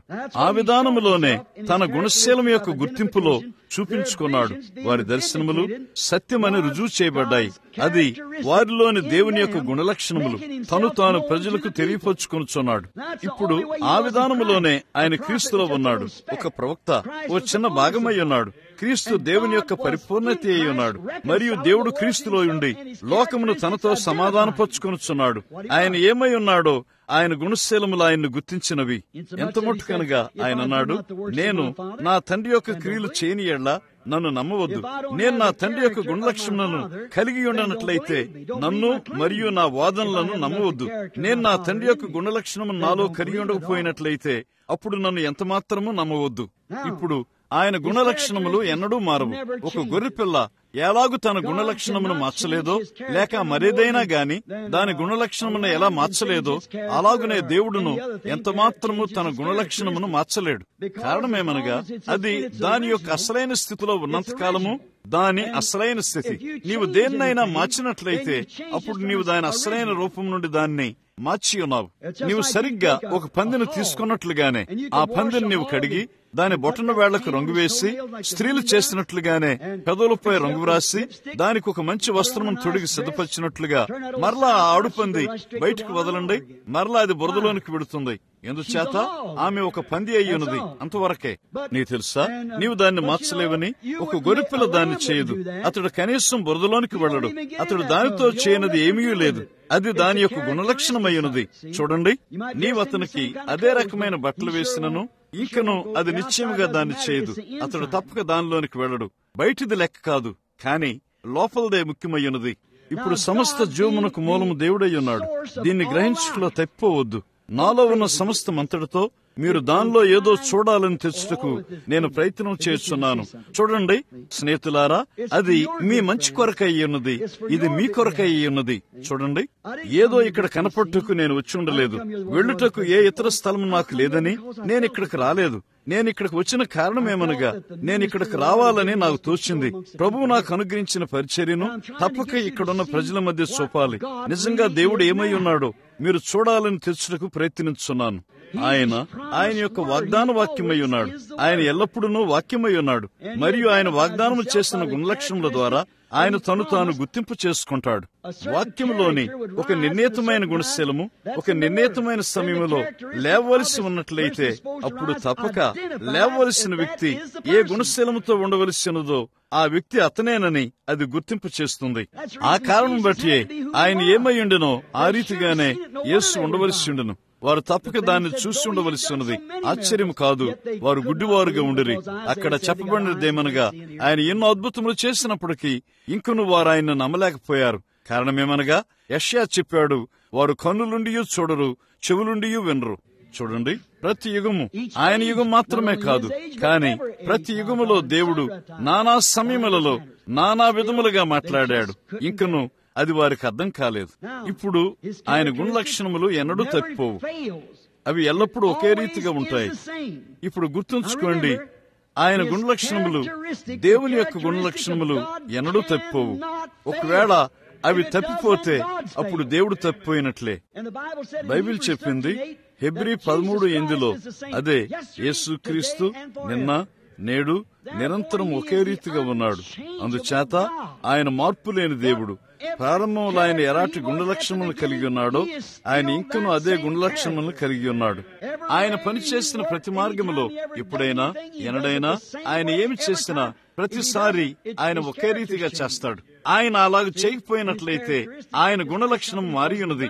చూడండి, అప్పుడు అది దేవుడు కాని గుణలక్షణమును అది ప్రదర్శిస్తుంది. చూడండి, కాబట్టి అప్పుడు మనము ఎక్కడ ఉంటామో మనకు తెలియదు. పౌలు చెప్పినట్లుగా బోర స్పష్టముగాని ధ్వని ఇవ్వనట్లయితే యుద్ధమునకు ఎవడు సిద్ధపడగలడు? బోర స్పష్టముగాని ధ్వని ఇవ్వకపోయినట్లయితే, ఇప్పుడు బోర త్రిప్పుకొనుట అని తప్పక శబ్దం చేయవలసి ఉన్నట్లయితే అదే మనము తప్పక చేయాలి, త్రిప్పుకొనుట. ఒకవేళ బోర దాడికి సిద్ధపడుట అని శబ్దం చేసినట్లయితే అదే మనం తప్పక చేయవలసి ఉన్నది, దాడికి సిద్ధపడుట. అయితే బోర అనగా ఏమిటి? దేవుని యొక్క వాక్యము. అది దేవుణ్ణి గుర్తింపు చేస్తుంది. అది పైకి వెళ్ళుటయా, కూర్చుండుటయా, త్రిప్పుకొనుటయా, చేతులను ఓటముగా పెట్టుటయా, లేక అది ఏమై ఉన్నప్పటికీ అది దేవుని యొక్క బోరధ్వని. ఒక స్పష్టము కాని ధ్వని, ఒక నిర్ణీత కార్యం సంభవిస్తుందని బైబిల్ చెప్పినప్పుడు ఎవరు అంటారు, ఓ అది మరొక దినమునకు చెంది ఉన్నది. అప్పుడు అక్కడ స్పష్టము కాని ధ్వని ఉన్నది. అప్పుడు ఏం చేయాలో నీకు తెలియదు. యేసు అన్నాడు, నా ప్రాణమును పెట్టుటకు మరలా దాన్ని తిరిగి లేపుటకు నేను శక్తిని కలిగి ఉన్నాను. ఏ అస్పష్టమైన ధ్వని అక్కడ లేదు. ఆ స్త్రీ అన్నది మెస్సియా వస్తాడని మనకు తెలుసు. మరియు ఆయన వచ్చినప్పుడు ఆయన చేసినట్లుగా ఈ విషయములను మాకు చెబుతాడు. ఆయన అన్నాడు, నేనే ఆయనను. ఏ అస్పష్టమైన ధ్వని లేదు, నేనే ఆయనను. ఆమేన్. వారన్నారు, మా తండ్రుల అరణ్యంలో మన్నాను తిన్నారు. ఆయన అన్నాడు, వారిలో ప్రతి ఒక్కరూ చనిపోయారు. పరలోకంలో నుండి దేవుని యొద్ద నుండి వచ్చిన జీవాహారము నేనే. ఏ అస్పష్టమైన ధ్వని లేదు. ఏదేను తోట నుండి నేనే జీవవృక్షమునయ్యున్నాను. ఏ అస్పష్టమైన ధ్వని దాన్ని గూర్చి అక్కడ లేదు, నిశ్చయముగా లేదు. దాన్ని గూర్చి ఏ అనిశ్చయత లేదు. ఆయన చేసిన సమస్తములో ఆయన స్పష్టంగా ఉన్నాడు. బైబిలు అస్పష్టమైన ధ్వనించుటలేదు. అది ధ్వనించుటలో దేవుని యొక్క గుణలక్షణమును అది గుర్తించున్నది. పరిశుద్ధ యోహాను 10:37 యేసు అన్నాడు, నేను నా తండ్రి యొక్క క్రియలు చేయని యెడల అప్పుడు నేను నా తండ్రి యొక్క గుణలక్షణము నాకు లేదు. అప్పుడు మీరు నన్ను నమ్మవద్దు. అవే నాలోని ఆయన గుణ లక్షణమును గుర్తించున్నవి. కారణము తండ్రి వాక్యమై ఉన్నాడు. ఆదియందు వాక్యముండెను, వాక్యము దేవుని యొద్ద ఉండెను, వాక్యము దేవుడై ఉండెను. మరియు దేవుని యొక్క గుణలక్షణములు ఆయన వాగ్దానం ద్వారా ఆ యుగమునకు ప్రదర్శించబడిను. ఇప్పుడు ఆయన మోషే కాలంలో జీవించి ఉంటే అది పనిచేసి ఉండేది కాదు. మోషే ఒకవేళ ఆయన కాలంలో జీవించి ఉంటే అది పనిచేసి ఉండేది కాదు. ఆయన నోహు కాలంలో జీవించి ఉంటే అది పనిచేసి ఉండేది కాదు. లేక నోహు ఆయన కాలంలో జీవిస్తే అది పనిచేసి ఉండేది కాదు. నోహు ఆ దినము యొక్క కార్యముల కొరకు ప్రవచించుండెను. ఆయన గుణలక్షణములు మరియు ఆయన చేసినది దేవుని యొక్క వాక్యముతో ఆయన్ను గుర్తించినవి. మోషే అదే చేసి ఉన్నాడు. ఇక్కడ యేసు వచ్చున్నాడు మరియు ఆ యుగమునకు వాగ్దానం చేయబడిన వాక్యం యొక్క గుణలక్షణములు యేసు క్రీస్తును గుర్తించి ఉన్నవి. అది దేవుడై ఉన్నాడు. ఆమేన్. చివరి దినముల్లో సామాన్య ప్రజల్లో దేవుని ఆత్మ కృపణింపబొట్ట ప్రజలతో దేవుని యొక్క గుణలక్షణమును గుర్తించినవి. ఆయన దాన్ని వాగ్దానం చేశాడు. అది వాక్యమయ్యున్నది. అది దాన్ని చేస్తుందని ఆయన చెప్పాడు. ఎవరునూ దాన్ని వెనుకకు తీసుకోలేరు. ఆయన దాన్ని చేస్తానని చెప్పాడు. కాబట్టి ఆయన వాగ్దానం చేసిన ఈ కార్యములనియు అవే ఆయన చేసినవి. అది ఆయన గుణలక్షణమును గుర్తించినది. అవునండి, దాన్ని నమ్మవద్దు. నా గుణశీలము దేవునిది కాని యెడల నా వాదనలు నమ్మవద్దు. ఇప్పుడు యోహాను 12లో గమనించండి. నా యందు విశ్వాసం ఉంచువాడు నా గుణలక్షణమును నా గుర్తింపును కలిగి ఉంటాడు. నా యందు విశ్వాసం ఉంచువాడు నేను చేయి క్రియలు అతడును చేస్తాడు. క్రీస్తు యొక్క గుణలక్షణము ఆయనలో ఉన్నదని ఆయన యొక్క గుణలక్షణములను ప్రదర్శించున్నది. ఆమెన్. ఇప్పుడే నేనెంతో భక్తిపూర్వకమైన అనుభూతిని పొందుతున్నాను. నా గొంతు బొంగురుపోయినట్లయితే. అవునండి. ఓ అయ్యో, చూడండి, దాన్ని గూర్చి అక్కడ ఏ పొరపాటునూ లేదు. ఆయన జీవము నా యందు విశ్వాసం ఉంచువాడు నేను చేయి క్రియలు అతడును చేస్తాడు. చూడండి, అది గుణశీలమును గుర్తిస్తుంది. అదే విషయాన్ని ఆయన చెప్పాడు. నా గుణలక్షణము నన్ను గుర్తింపుని యెడల ఆయనలోని దేవుడు. అప్పుడు నన్ను నమ్మవద్దు. దానిలో ఆయన గుర్తింపబడతాడని కూడా ఆయన చెప్పాడు. అలాగైతే అదేమనగా అది ఆయన్ను గుర్తించని యెడల ఆయన ఏమి చెప్తున్నాడో అది ఆయన కాదు. ఈ దినమున క్రీస్తు తను తాను గుర్తింపు చేసుకుంటున్నట్లయితే ఆయన క్రీస్తు అయి ఉన్నాడని వాక్యమును నమ్ముతూ ఆయన గుణలక్షణము గుర్తిస్తుంది. యేసు వాక్యమై ఉన్నాడు కాబట్టి ఆయన వాక్యమును నమ్మవలసినది. బైబిల్లోని ఏ వాక్యమునైనా నిరాకరిస్తూ మనము క్రీస్తు వారమని ఎలా చెప్పగలము? నీలోని క్రీస్తు యొక్క పరిశుద్ధాత్మ దేవుడై ఉన్నాడు మరియు అది ప్రతి వాగ్దానమును ఆమెతో గుర్తులు పెడుతుంది. బైబిల్ చెప్పింది, నమ్మిన వారి వల్ల ఈ సూచక్రియలు వెంబడించును. దేవుని యొక్క ఆత్మ ఆమెను చెప్పింది. చూడండి, కాదు, అది మరొక యుగానికి అయ్యున్నది. అది శిష్యుల కొరకు మాత్రమే అని వారిలో ఏ ఒక్కరూ చెప్పరు. మీరు సర్వలోకమునకు వెళ్లి సర్వ సృష్టికి సువార్తను ప్రకటించండి. అతడు ప్రపంచంలో ఎక్కడ నమ్మినను ఈ సూచనలు అతను వెంబడిస్తాయి. అదే కార్యము నిన్న నేడు నిరంతరం ఏకరీతిగా ఉన్నాడు. గుణలక్షణములు గుర్తింపబడినవి. అది హెబ్రీ 1:1 తయారు చేస్తుంది. పూర్వకాలముల యందు దేవుడు ప్రవక్తల ద్వారా పితరులతో మాట్లాడిన దేవుడు పూర్వకాలముల యందు ఆయన చేసినట్లుగానే ఆయన చేసిన అదే గుణలక్షణము ద్వారా ఈ రోజున పునరుద్ధానుడై క్రీస్తును గుర్తింపు చేయుచున్నాడు. మీరు గమనించారా? దేవుడు ఎన్నడూ తన విధానమును మార్చడు. పాత బైబిల్ కాలంలో ఒక కలలు కనేవాడు ఒక కలను కన్నప్పుడు మరియు ఆ కల సత్యమో కాదో తెలుసుకుంటూ ఆ దేశంలో ఒక ప్రవక్త లేనప్పుడు వారు దాన్ని కనుగొంటుకు మరొక మార్గమును కలిగి ఉండిరి. ఆ కల కన్న వ్యక్తిని ఆ గుణశీలమును ఆలయంలోని తీసుకుని వెళ్లేవారు. అదే ఆ కొయ్యకు వేలాడదీయబడి ఉన్న ప్రధాన యాజకుడైన అహరోను యొక్క న్యాయ విధాన పథకము. అప్పుడు కలకన్న వ్యక్తి తన కలను దాని ముందు వివరిస్తాడు. అప్పుడు అది ఎంత చక్కగా వినబడినప్పటికీ లెక్క కాదు. అది ఎంత నిజముగా కనబడినప్పటికీ లెక్క కాదు. ఉరీము తమ్మీముగా పిలువబడే ఆ రాళ్లలో సహజాతీతమైన వెలుగు ప్రకాశించిన ఎడల బైబిలు పాఠకులైన మీకు తెలుసు. అప్పుడు అది ఎంత చక్కగా వినబడినప్పటికీ లెక్క కాదు. అది అలాగై ఉండలేదు. దేవుని యొక్క అసాధారణత, దేవుని యొక్క గుణలక్షణము, ఆ వర్తమానముతో ఆయన తను తాను గుర్తింపు చేసుకున్నట్లుగా సహజాతీతముగా ఆయన గుణలక్షణములు ప్రదర్శించబడవలసినది. ఆమేన్. ఈ రాత్రి దాన్నే నేను చెప్తున్నాను. ఆ పాత ఉరీము తమ్మీము గతించిపోయినది, కానీ దేవుని యొక్క గుణలక్షణమును గుర్తింపు చేయు వాక్యము ఇంకనూ అక్కడ ఉన్నది. అదే మనం జీవించున్న గడియ వాగ్దానము. అది ఆయన ఒకే రీతిగా ఉన్నాడని తెలియచేస్తుంది. పూర్వకాలముల్లో చూడండి, నానా విధములుగా ప్రవక్తల ద్వారా మన పితరులతో మాట్లాడిన దేవుడు యోహాను కాలం వరకు ఉన్న ధర్మశాస్త్రము మరియు ప్రవక్తలు, అప్పటి నుండి పరలోక రాజ్యము. గమనించండి. అయితే చివరి దినముల్లో ఆయన కుమారుడైన యేసు ద్వారా అప్పుడు చేసిన అవే కార్యముల గురించి మాట్లాడుచున్నాడు.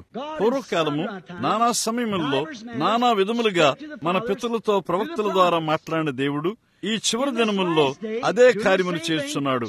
ప్రజలతో, తండ్రులతో తన కుమారుడైన క్రీస్తు యేసు ద్వారా మాట్లాడుచున్నాడు. మృతుల్లో నుండి ఆయన లేపి ఉన్నాడు మరియు మళ్ళా ఆయన జీవించున్నాడు. ఆయన హృదయం యొక్క తలంపులను మరియు ఆలోచనలను వివేచించువాడై ఉన్నాడని మనకు ముందుగా కార్యములను తెలియచేయచ్చు తను తాను గుర్తింపు చేసుకునిచున్నాడు. యేసుక్రీస్తు నిన్న, నేడు, నిరంతరం ఏకరీతిగా ఉన్నాడు. పూర్వకాలము నానా సమయములలో నానా విధములుగా ప్రవక్తల ద్వారా మన పితరులతో మాట్లాడిన దేవుడు ఈ చివరి దినముల్లో ఆయన కుమారుడైన క్రీస్తు యేసు ద్వారా మాట్లాడుచున్నాడు. లేఖనమును చెరపకూడదు, అది అక్షరాల. నేను ఇదివరకు చెప్పినట్లుగా ఈ వాక్యమును అనువదించుటకు దేవునికి ఏ అనువాదకుడు అవసరం లేదు. ఆయన తన సొంత వాక్యమును అనువదించును. ఆయన ఏదైనా చెప్పినప్పుడు అది సంభవిస్తుంది. అదే దాని యొక్క అనువాదం. చూడండి, బాగుంది, దీని భావం అది అని నేను నమ్ముతాను అని ఏ ఒక్కరూ ఆయనకు అవసరం లేదు. దేవుడు తన సొంత అనువాదం ద్వారా దాన్ని గుర్తిస్తాడు. ఆ దినమునకు అది ఆయన వాగ్దానమైనట్లయితే లోదరు యొక్క వెలుగులో మనం జీవించలేము, వెస్లీ యొక్క వెలుగులో మనం జీవించలేము, వారి ఎవరి వెలుగులో మనం జీవించలేము. మనము తప్పక ఈ దినము కొరకు వాగ్దానం చేయబడిన వెలుగులో జీవించాలి. బహుశా మోషే ఐగుప్తుకు వెళ్లి, బాగుంది, మనము ఒక పెద్ద ఓడను నిర్మించబోతున్నాము అని ఉంటే మనం ఈ దేశం నుండి తేలి ఆడుచు బయటకు వస్తాము, నైల్ నది పైకి రాబోతున్నదని అంటే వారు గ్రంథపు చుట్టలో వెనుక చూసి అక్కడ అలాంటి వాగ్దానమే లేదు అనేవారు. అది సత్యము. కానీ మీరు చూడండి, అతడు తనకై తాను దేవుని యొక్క ప్రవక్తగా గుర్తింపబడ్డాడు. ఏలైనగా అతడు ఏం చెప్పాడో అది నెరవేరింది. అప్పుడు అతడు ప్రభు యొక్క వాక్యమును కలిగి ఉన్నాడని వారు ఎరిగి ఉండిరి. ఫరో ఈట్లను కలిగి ఉన్నాడు, కానీ మోషే వాక్యమును కలిగి ఉన్నాడు. కాబట్టి వారు సముద్రమునకు వెళ్ళినప్పుడు ఈటలు సముద్రం కిందకు వెళ్లిపోయినవి. కానీ మోషే సముద్రము గుండా ఈ వైపు నుండి ఆ వైపు వరకు ఆరిన నేల మీద ఇశ్రాయేలును తీసుకుని వెళ్ళాడు. కారణమేమనగా అతడు వాక్యమును కలిగి ఉండెను మరియు అతడు ఆ గడి యొక్క వాక్యమై ఉండెను. మోషే ఆ గడియకు ప్రత్యక్షపరచబడిన వాక్యమై ఉన్నాడు. ఏలియా ఆ గడియకు ప్రత్యక్షపరచబడిన వాక్యమై ఉన్నాడు. క్రీస్తు ఆయన చేసిన వాగ్దానములకు ప్రత్యక్షపరచబడిన వాక్యమై ఉన్నాడు. కొంతకాలమైన తర్వాత లోకము నన్ను మరి ఎన్నడూనూ చూడదు, అయితే మీరు నన్ను చూతురు. నేను మీతోను మీలోను యుగ సమాప్తి వరకు ఉంటాను. నేను చేయి క్రియలు మీరును చేస్తారు. ఆయన ఈ విషయములను వాగ్దానం చేశాడు. అది ఏమిటి? ఆయన అన్ని యుగముల్లో చేసినట్లుగా అది దేవుని యొక్క గుణలక్షణములు ఆయన వాక్యమును ప్రదర్శించుటే ఉన్నది. మలాకి 4 ఆయన అన్నాడు, యెహోవా నియమించిన భయంకరమైన ఆ మహాదినము రాకమునుపు నేను ప్రవక్తయగు ఏలియాను మీ యొద్దకు పంపుదును. ఆ దినము రాకముందు అతడు పిల్లల విశ్వాసమును తండ్రుల తట్లు తిప్పును. ఆయన దాన్ని వాగ్దానం చేశాడు. యేసు అన్నాడు, పరిశుద్ధ లోక 17వ అధ్యాయంలో సొదొమ దినముల్లో జరిగినట్లుగా మనుష్య కుమారుని రాకడలోను మనుష్య కుమారుడు బయలుపరచబడబోవు దినమున జరుగును. సొదొమ దినముల వలె లోకము ఉన్నప్పుడు ప్రత్యక్షత దానికే అది విప్పబడుతుంది. అది ఎలాగుంటుంది? లేఖనం యొక్క గుణలక్షణము నెరవేర్చబడి ఉన్నది. ఆయన గుణలక్షణము ద్వారా దేవుడు తను తాను గుర్తింపు చేసుకొనుచున్నాడు. ఆయన ఎల్లప్పుడూ కలిగి ఉన్న గుణలక్షణములు ఆయన దాన్ని విడిచిపెట్టలేదు. చివరి దినముల్లో తన కుమారుని ద్వారా ఆయన గుర్తింపు చేసుకున్నాడు. గమనించండి, దేవుడు దీన్ని ఎల్లప్పుడూ ఎలా చేస్తున్నాడో ఆయన ఎన్నడూ ఆయన మార్గమును మార్చడు. సొదొమ దినముల్లో అక్కడ మనం మాట్లాడుచుండగా ఈ 3 మనుషులు అబ్రహాముతో మాట్లాడి ఉన్నారు. అబ్రహాము దేవుని యందు విశ్వాసం ఉంచిన మనిషి. దేవుణ్ణి ఆయన వాగ్దానం తీసుకున్నాడు. ఆయన భార్య అయిన శారాకు 65 ఏండ్లు. దేవుడు అతను పిలిచినప్పుడు అబ్రహాముకు 75 ఏండ్లు. వారు ఒక బిడ్డను కలిగి ఉండబోతున్నారని ఆయన చెప్పాడు. అబ్రహాము శారా ద్వారా ఒక బిడ్డను కలిగి ఉంటాడు. అది కొంచెము వింతగా ధ్వనించవచ్చు, కానీ నేను ఊహిస్తాను ఆమె చిన్న మెత్తన బూట్లను మరియు పిన్నులను సమస్తం సిద్ధం చేసింది. కారణమేమనగా వారు ఈ బిడ్డను కలిగి ఉండబోతున్నారు. మొదట 28 రోజుల తరువాత. ఎందుకంటే అబ్రహాం శారాతో చెప్పి ఉంటాడు, ప్రియమైన దానా, నీకెలా ఉన్నది? ఏ భేదమును లేదు. దేవునికి మహిమ. ఎలాగైనా మనం దాన్ని పొందబోతున్నాము. నీకెలా తెలుసు? దేవుడు ఆ విధంగా చెప్పాడు. 1 సంవత్సరం గడిచింది. ప్రియమైన దానా, నీకెలా ఉంది? ఏ భేదమునూ లేదు. ఎలాగైనా మనం దాన్ని పొందబోతున్నాము. దేవుడు ఆ రీతిగా చెప్పాడు. 5 సంవత్సరాలు గడిచాయి. ప్రియమైన దానా, ఇప్పుడు నీకెలా ఉంది? ఏ భేదమునూ లేదు. ఎలాగైనా మనం దాన్ని పొందబోతున్నాము. దేవుడు ఆ రీతిగా చెప్పాడు. అది ఏమై ఉన్నది? అతడు దేవుని యొక్క వాగ్దానమును కలిగి ఉండెను. అతడు దేవుని నమ్మాడు. అతడు దేవుని వలె ప్రవర్తించాడు. అతడు దేవుని వాగ్దానమును పట్టుకుని ఉన్నాడు. 25 సంవత్సరములు గడిచాయి. ఆ మెత్తని బూట్లు పసుపు రంగుగా మారిపోయినవి. ఆమె ఇంకను వాటిని పట్టుకుని ఉన్నది. ఇప్పుడు అతడు వృద్ధుడై ఉన్నాడు, వంగిపోయి ఉన్నాడు, మరియు అతడు భయంకరమైన స్థితిలో ఉన్నాడు. శారా యొక్క గర్భము మృతతుల్యమైనది. అతడు నిస్సత్తువుగా ఉన్నాడు. ఎలాంటి స్థితిలో వారున్నారు?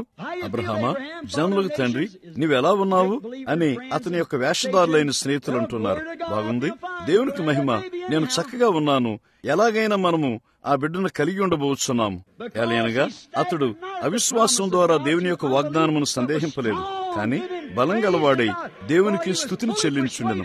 ఎలాగనగా అతడు దేవుడు ఏం చెప్పాడో దాన్ని దేవుడు నెరవేర్చుటకు సమర్థుడని దాన్ని సంపూర్ణంగా నమ్మి ఉన్నాడు. ఆమెన్. అక్కడే ఒక విశ్వాస యొక్క గుణలక్షణం ఉన్నది. నీ సంగతి ఏమిటి? అబ్రహాం యొక్క పిల్లల సంగతి ఏమిటి? మనము దేవుని యొక్క వాక్యంతో ఒక వాగ్దానముగా మనము దాన్ని నిజముగా నమ్ముచున్నామని మన గుణలక్షణములు మనకై మనలను గుర్తించుచున్నవా? లేక నీవు కేవలము తీవ్రత లేని వాడిగా ఇక్కడి నుండి అక్కడకు, అక్కడి నుండి ఇక్కడకు చుట్టూ దూకుచు దాన్ని గూర్చి తీవ్రత లేని వాడిగా ఊహిస్తావా? అలాగైతే మనము క్రైస్తవులము కాదు, మనం కేవలము నటించేవారము.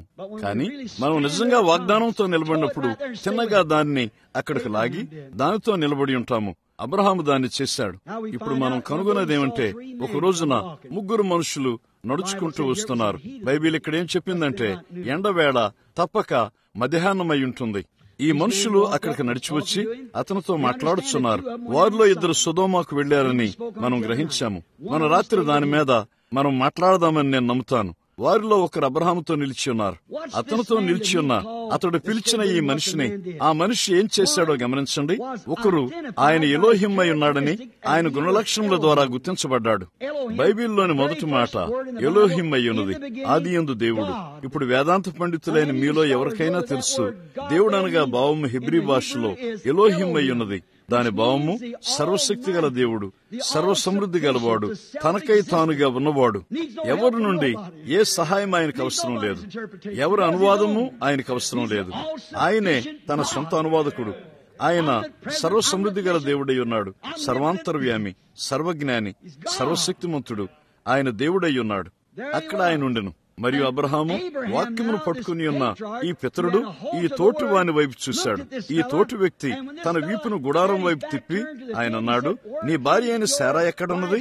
అతడు అన్నాడు, ఆమె నీ వెనుక గుడారంలో ఉన్నది. ఆయన అన్నాడు, జీవము యొక్క కాలం ప్రకారము నేను నిన్ను దర్శించబోతున్నాను, మరియు నేను నీకు వాగ్దానం చేసిన కుమారుని నువ్వు పొందుతావు. శారా మాట విని నవ్వింది. అతనితో మాట్లాడుచున్న ఆయన వెనుక గుడారములో ఆమె ఏం చెప్పిందో చెప్పి ఉన్నాడు. ఇప్పుడు ఆదికాండంలో మీరు దాన్ని చదువుతారు. అప్పుడు మనము కనుగొన్నదేమనగా, ఈ మనిషి తను తాను గుర్తింపు చేసుకున్న తర్వాత అదేమిటి? హెబ్రీ 4:12 చెప్పబడింది, దేవుని వాక్యము 2 అంచులు గల ఇటువంటి ఖడ్గము కంటెను వాడిగా ఉండి హృదయం యొక్క తలంపులను ఆలోచనలను శోధించున్నది. ఇతడు ఒక మనిషి అయి ఉన్నాడని అతడు ఎరిగి ఉండెను. అతడు తప్ప ఆ దేశంలో ప్రవక్తలు ఎవరూ లేరని అతడు ఎరిగి ఉండెను. అందుచేత ప్రభు యొక్క వాక్యము అతని యొద్దకు వచ్చెను. అతడు ఒక ప్రవక్త అయి ఉండెను. ఇక్కడ ప్రవక్త యొద్దకు వాక్యం వస్తుంది. బాప్తిస్మిచ్చి యోహానుతో అదే విషయము. అక్కడ 400 సంవత్సరం నుండి ఒక్క ప్రవక్త లేడు. నాకు గుర్తున్నది. బహుశా విశ్వాసంలో నాకు బాప్తిస్మిచ్చిన పాత మిషనరీ బ్యాప్టిస్ట్ బోధకుడైన వృద్ధుడైన డాక్టర్ డేవిస్ ఈ రాత్రి ఇక్కడ కూర్చొని ఉండవచ్చు. అతడు నాతో వాదించేవాడు. అతడు అన్నాడు, బిల్లీ, ఇప్పుడు నీవు కేవలము చిన్నపిల్లవాడివి, నీవు తప్పక నా మాట వినాలి. నేనన్నాను, మంచిది డేవిస్ సోదరుడా, నేను వింటున్నాను. అతడు అన్నాడు, నీవు చూడు, యోహాను బాప్తిస్మం పొందలేదు, కాబట్టి అతడు బాప్తిస్మం ఇస్తున్నాడు. కానీ అతడు బాప్తిస్మం పొందలేదు. అతనికి బాప్తిస్మం ఇచ్చుటకు యోగ్యుడైన వారెవరూ లేరు. అది మంచి బాప్టిస్ట్ వేదాంతము. యేసు ఇక్కడికి వచ్చినప్పుడు యోహాను అన్నాడు, నేను నీ చేత బాప్తిస్మం పొందవలసినది, నీవెందుకు నా యొద్దకు వస్తున్నావు? ఆయన అన్నాడు, అది అలాగున జరుగునిమ్ము, అది అలాగున జరుగునిమ్మని అతడు ఆయనతో అన్నప్పుడు, అప్పుడు యేసు యోహానుకు బాప్తిస్మం ఇచ్చెను. ఆయన నీళ్లలో నుండి బయటకు వచ్చినప్పుడు ఆకాశం తెరవబడింది, మరియు దేవుని ఆత్మ పావురం వలె ఆయన మీదకు వచ్చుడు చూశాను. ఈయన నా ప్రియకుమారుడు, ఈయన యందు నేను ఆనందించున్నానని చెప్పాను. కానీ డాక్టర్ డేవిస్ తో అసమ్మతిగా ఉండేది కాదు, కానీ అతను తప్పు. చూడండి, యోహాను ప్రవక్త అయి ఉన్నాడు, మరియు వాక్యం ఎల్లప్పుడూ ప్రవక్త యొద్దకు వస్తుంది. కాబట్టి వాక్యం శరీరధారిగా మారినప్పుడు ఎలాగైనా అది ప్రవక్త యొద్దకు రావాలి. ఎలాగనగా అతడు వాక్యమును గురించి సాక్ష్యం ఇస్తున్నాడు, మరియు అతని గుణలక్షణములే అతన్ని గుర్తించినవి. ఇక్కడకు వాక్యం వస్తుంది. ఇప్పుడు ఏం సంభవించింది? యేసు యొక్క సముఖమునకు అతడు నడిచిన వెంటనే యోహాను అన్నాడు, నేను నీ వలన బాప్తిస్మం పొందవలసి ఉండగా నీవెలా నా యొద్దకు వస్తున్నావు? యేసు అన్నాడు, అలాగున కానిమ్ము. అనగా నీతి అంతయు ఎలాగు నెరవేర్చుట మనకు తగి ఉన్నది. యోహాను ప్రవక్త అయి ఉన్నాడు, ఆయన వాక్యం అయి ఉన్నాడు, ఆయన బలి అర్పణ అయి ఉన్నాడు. ఆయన తన తొలి పరిచర్యలో ప్రవేశించడానికి సిద్ధపడి ఉన్నాడు, మరియు హాజరుపరచబట్టుకు ముందు బలి అర్పణ కడుగుబడవలసి ఉన్నది. మరియు యోహాను ఆయనకు బాప్తిస్మం ఇచ్చాడు. అనగా అతడు ఎరిగి ఉన్నాడు, అలాగు నీతి అంతయు నెరవేర్చడం మనకు తెగి ఉన్నది. హాజరుపరచబట్టుకు ముందు బలి అర్పణ కడగబడవలసి ఉన్నది. కాబట్టి యోహాను ఆయనకు బాప్తిస్మం ఇచ్చి ఉన్నాడు. యేసు యోహానుకు బాప్తిస్మం ఇచ్చుడు కాదు, యోహాను యేసుకు బాప్తిస్మం ఇచ్చాడు. దాన్ని ఎలాగును కానిమ్ము. గమనించండి, ఇక్కడ అబ్రహాము ఉన్నాడు, మరియు అతడు ప్రభు యొక్క వాక్యమును కలిగి ఉన్నాడు. ప్రభు యొక్క వాక్యము అతని యొద్దకు వచ్చింది. అతడు ప్రవక్త అయి ఉన్నాడు. ఇక్కడ ఒక దేవుని వాక్యం వస్తుంది. ఆయన అతన్ని అబ్రహాము అని పిలిచాడు, అబ్రాము కాదు. కొన్ని దినములకు ముందు అతని పేరు అబ్రాము. ఇప్పుడు అది అబ్రహాము అయినది. అతని భార్య పేరు శారా. ఇప్పుడు శారా SARAH కాదు, శారా అబ్రాము కాదు, ABRAM. ఇప్పుడు అబ్రహాము ABRAHAM. అబ్రాము కాదు, అబ్రహాము ABRAHAM అని ఆయన పిలిచినప్పుడు ఈ మనిషి తను తాను గుర్తింపజేసుకున్నాడు. ఓ అయ్యో, ఎలోహిం అని అబ్రహాం అన్నాడు. అక్కడ ప్రవక్త మరియు వాక్యము ఏకముగా ఉన్నారు. రెండు గుణలక్షణములు గుర్తింపబడినవి. ఎలోహిం. ఆయన అన్నాడు, నీ భార్య అయిన శారా ఎక్కడా? ఆమె నీ వెనుక గుడారంలో ఉన్నది అని అన్నాడు. అప్పుడు ఒక అద్భుతం జరిగించబడింది. ఎలోహిం అబ్రహాము ఆయన్ను సర్వసమృద్ధి గలవాడు, సర్వశక్తిమంతుడు, సర్వశక్తి గలవాడని పిలిచాడు. ఈ భూమి మీద ఉండగా యేసు అన్నాడు, ఎలోహిం చేసిన అదే కార్యమును ఆయన చేశాడు. ఆయన దేవుడై ఉన్నాడని, అది ఆయన యొక్క గుణలక్షణమును గుర్తించినది. ఆయన అన్నాడు, దానికి ముందు ఈ చివరి దినముల్లో మనుష్య కుమారుని రాకడ వద్ద ఆయన ప్రత్యక్షపరచబడినప్పుడు ఇదే మాదిరి సొదొమలో ఉన్నట్లుగా అస్తమించుట. ఆయన ప్రజల మధ్యలో ఎలోహిం, సర్వశక్తి గల దేవుడు. దాన్నే లేఖనం చెబుతోంది, ప్రజల మధ్యలోని ఎలోహిం. ఎలాగనగా 40 సంవత్సరముల నుండి మనకు పరిశుద్ధాత్మ బాప్తిస్మనిస్తున్నాడు ఎలోహిం, దేవుడు మరియు సంఘం. చూడండి, అబ్రహాము ఒక సూచన చూశాడు, మరొక పిలుపు, ఒక సూచన, ఒక పిలుపు, ఒక పిలుపు, ఒక సూచన. ఆ వాగ్దాన కుమారుని కొరకు ఎదురు చూస్తున్నాడు. అయితే అతడు చూచిన చివరి సూచన, వాగ్దాన కుమారుడు రంగం మీదకి రాకముందు దేవుడు చివరిగా దర్శించుట. ఎలోహిం మానవ శరీరములో ఉన్నాడు. అప్పుడు వాగ్దాన కుమారుడు వచ్చాడు. అబ్రహాం యొక్క సంతానము వాగ్దాన కుమారుడైన యేసుక్రీస్తు కొరకు ఎదురు చూస్తున్నది. వారు సూచనలను చూసి ఉన్నారు. పరిశుద్ధాత్మ కుమ్మరించబొట్ట, భాషలతో మాట్లాడుట, దైవిక స్వస్థత మొదలగునవి. కానీ మనుష్య కుమారుడు బయలుపరచబడినప్పుడు ఎలోహిం అబ్రహాం యొక్క రాజసంతానమునకు తిరిగి వస్తాడు, మరియు ఆ దినమున చూపిన అదే కార్యమును చూపుతాడు. ఆమెన్. ఎలోహిం అది అప్పుడు జరిగినట్లుగా, ఎందుచేత అది దేవుని యొక్క గుణలక్షణమై ఉన్నది. ఇప్పుడు క్రీస్తు దేవుడై ఉన్నట్లయితే కొంతకాలమైన తర్వాత లోకము నన్ను మరి ఎన్నడూనూ చూడదు. అయితే మీరు నన్ను చూతురు. ఎలాగనగా నేను మీతోనూ మీలోనూ యుగ సమాప్తి పర్యంతం ఉంటాను. నేను చేయి క్రియలు మీరునూ చేస్తారు. అది లూకా 17వ అధ్యాయంలో యేసు అన్నాడు. మంచిది. ఇవి చివరి దినములను నమ్ముతూ మనం చూస్తున్నప్పుడు ఈ అస్తమించుటను మరలా మనం చూస్తాము. అందుచేత హెబ్రీ 1:1 పూర్వకాలము నానా సమయములలో నానా విధములుగా మాట్లాడిన దేవుడు ఈ చివరి దినముల్లో మృతుల్లో నుండి తన కుమారుని పునరుద్ధానమును గుర్తింపు చేయుచున్నాడు. ఆయన కలిగి ఉన్న అదే గుణలక్షణమును సంగమునకిచ్చుడు ద్వారా హెబ్రీ 13:8 ఖచ్చితంగా సత్యముగా చేయుచున్నాడు. దానిలో నుండి ఏ ఈకలు బయటికి లాగలేవు. అవి పక్షిరాజు యొక్క ఈకలు. అవి గట్టిగా నిలిచి ఉంటాయి. కారణము అది పరలోక పక్షి అయి ఉన్నది. పక్షిరాజు ఆహారమును అవి భుజిస్తాయి. ఇప్పుడు మనం దాన్ని గమనిస్తాము. పూర్వకాలము నానా సమయములలో నానా విధములుగా ఆయన మృతుల్లో నుండి లేపుట ద్వారా మన పితరులతో మాట్లాడిన దేవుడు ఈ చివరి దినముల్లో ఆయన కుమారుని ద్వారా మాట్లాడుచున్నాడు. ఇక్కడ 2000 సంవత్సరముల తర్వాత అదే యేసు, ప్రవక్తల్లో ఒకడు కాదు, మన మధ్య ఆయన ఉన్నాడు. యేసు, హల్లెలూయా, పునరుద్ధానుడైన దేవుని యొక్క కుమారుడు. ఒక దినమున యేసు అన్నాడు, వ్యభిచారులైన చెడ్డతరం వారు ఒక సూచన కొరకు వెతుకుతున్నారు, మరియు వారు ఒక సూచన పొందారు. వ్యభిచారులైన చెడ్డతనం వారు ఇప్పుడు ఉన్న దానికంటే ఎప్పుడు లోకము మరి ఎక్కువ వ్యభిచారము దుర్మార్గంతో ఉన్నది. యోనా దినముల్లో జరిగినట్లుగా యోనా 3 రాత్రింబవళ్లు తిమింగలము కడుపులో ఉన్నట్లుగా మనుష్య కుమారుడును అలాగనే తప్పక భూగర్భంలో 3 రాత్రింబవళ్లు ఉండవలసినది. అలాగైతే ఒక వ్యభిచారులైన చెడ్డతరము ఒక సూచన పొందవలసినది. ఏ రకమైన సూచన? ఒక పునరుద్ధానం యొక్క సూచన. మరియు 2000 సంవత్సరముల తర్వాత ఈ దినమున మనము కలిగి ఉన్నాము. ఆయన ఇంకనూ సజీవుడై ఉన్నాడు. ఆయన మన మధ్య ఈ రాత్రి ఉన్నాడు. దేవుని యొక్క గుణలక్షణముల ద్వారా తను తాను గుర్తింపు చేసుకునిచున్నాడు. ఆయన చేస్తానని వాగ్దానం చేసిన ఈ దినమున వాక్యమును ప్రత్యక్షపరుచున్నాడు. ఆమెన్. అక్కడ వాక్యమున్నది. ఇప్పుడు మీరందరూ చూచిన నమ్ముతారా? తరువాత విషయం ఏమనగా చివరి దినముల్లో ఆయన యొక్క కుమారుని ద్వారా ఆయన గుర్తింపు చేసుకోవటం. గమనించండి, పూర్వకాలం దేవుడు మోషేతో మాట్లాడాడు. ద్వితీయోపదేశకాండము 18:15 అన్నాడు, ప్రభువైన యెహోవా నా వంటి ఒక ప్రవక్తను మీ మధ్య లేపును. ఇప్పుడు గమనించండి, అది వాక్యమయ్యున్నది. అది వాక్యమయ్యున్నది. అది దేవుడై ఉన్నాడు. అది మోషే కాదు. అతడు ఒక మనిషి. మోషే దాన్ని ఎలా తెలుసుకొనగలడు? కానీ దేవుడు మోషే ద్వారా మాట్లాడుచు దీన్ని చెప్పాడు. నీవు దాన్ని నమ్ముతావా? మంచిది.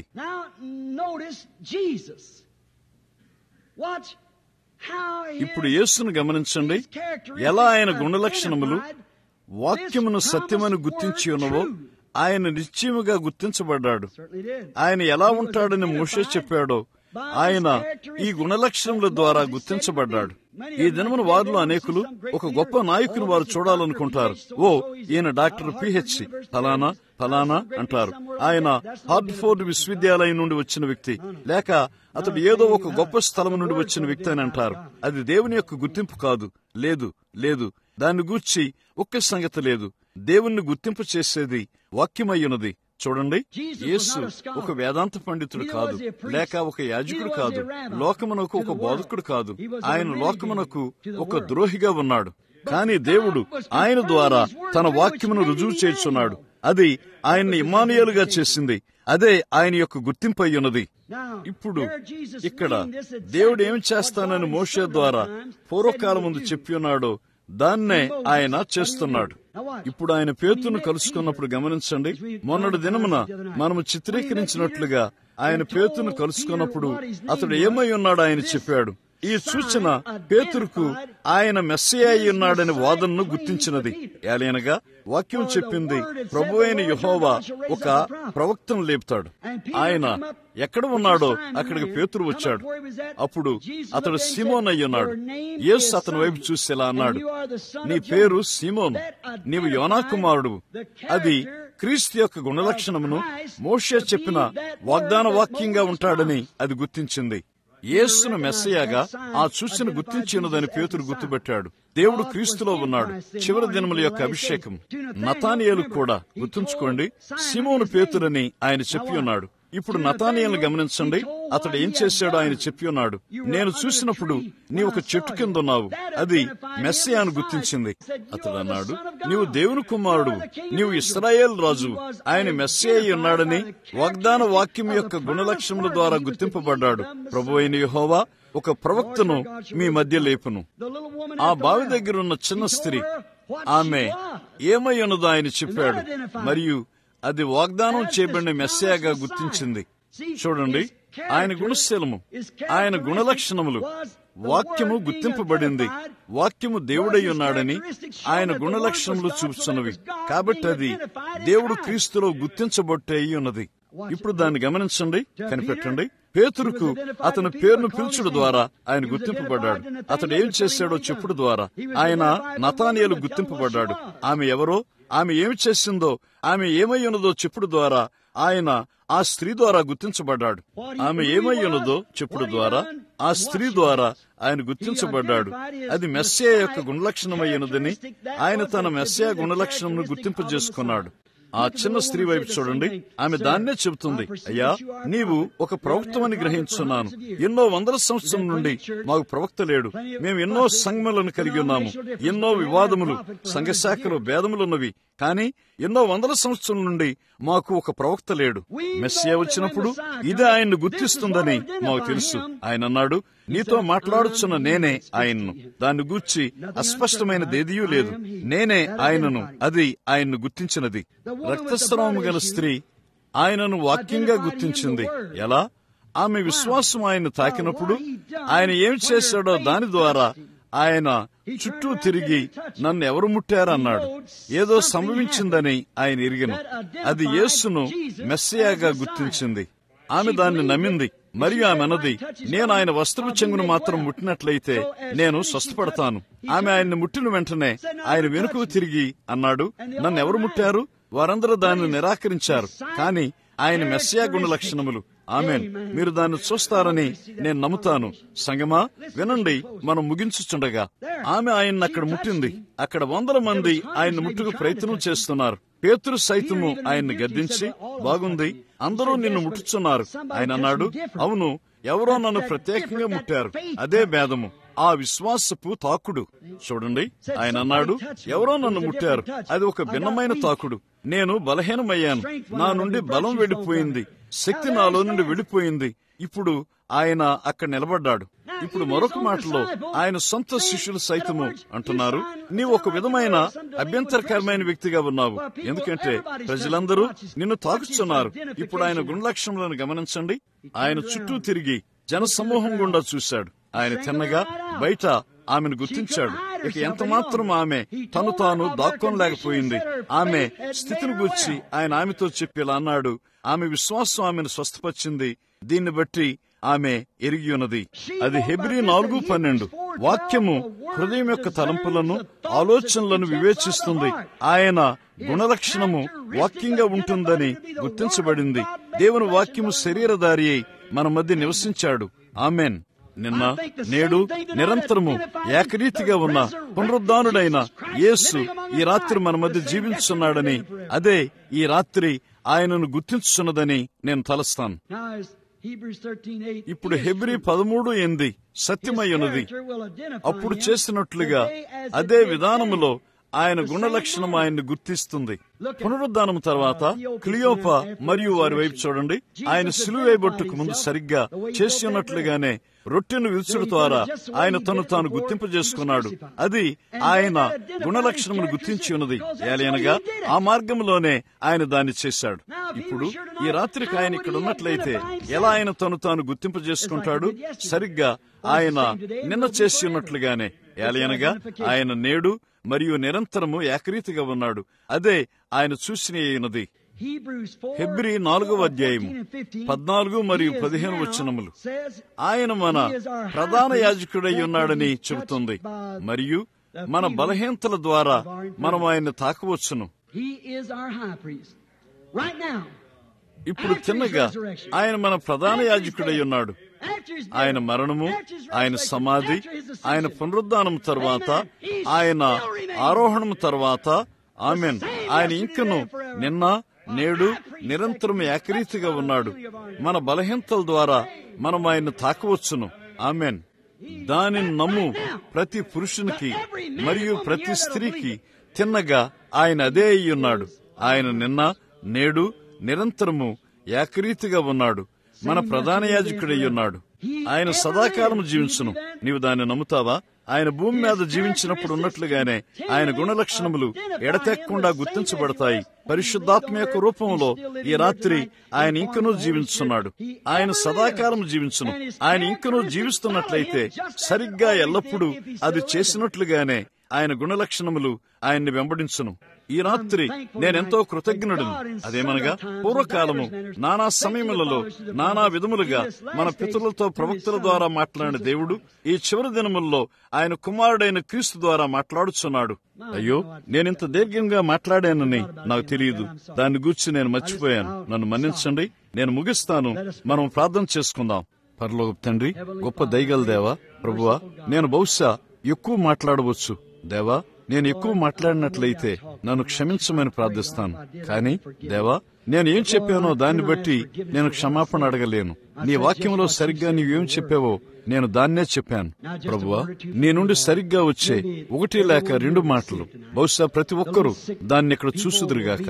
నీవు ఇంకనూ మా యొక్క గొప్ప ప్రధాన యాజకుడివై ఉన్నావని చూసినప్పుడు ఈ వ్యాధిగ్రస్తులు స్వస్థపడుదురుగాక.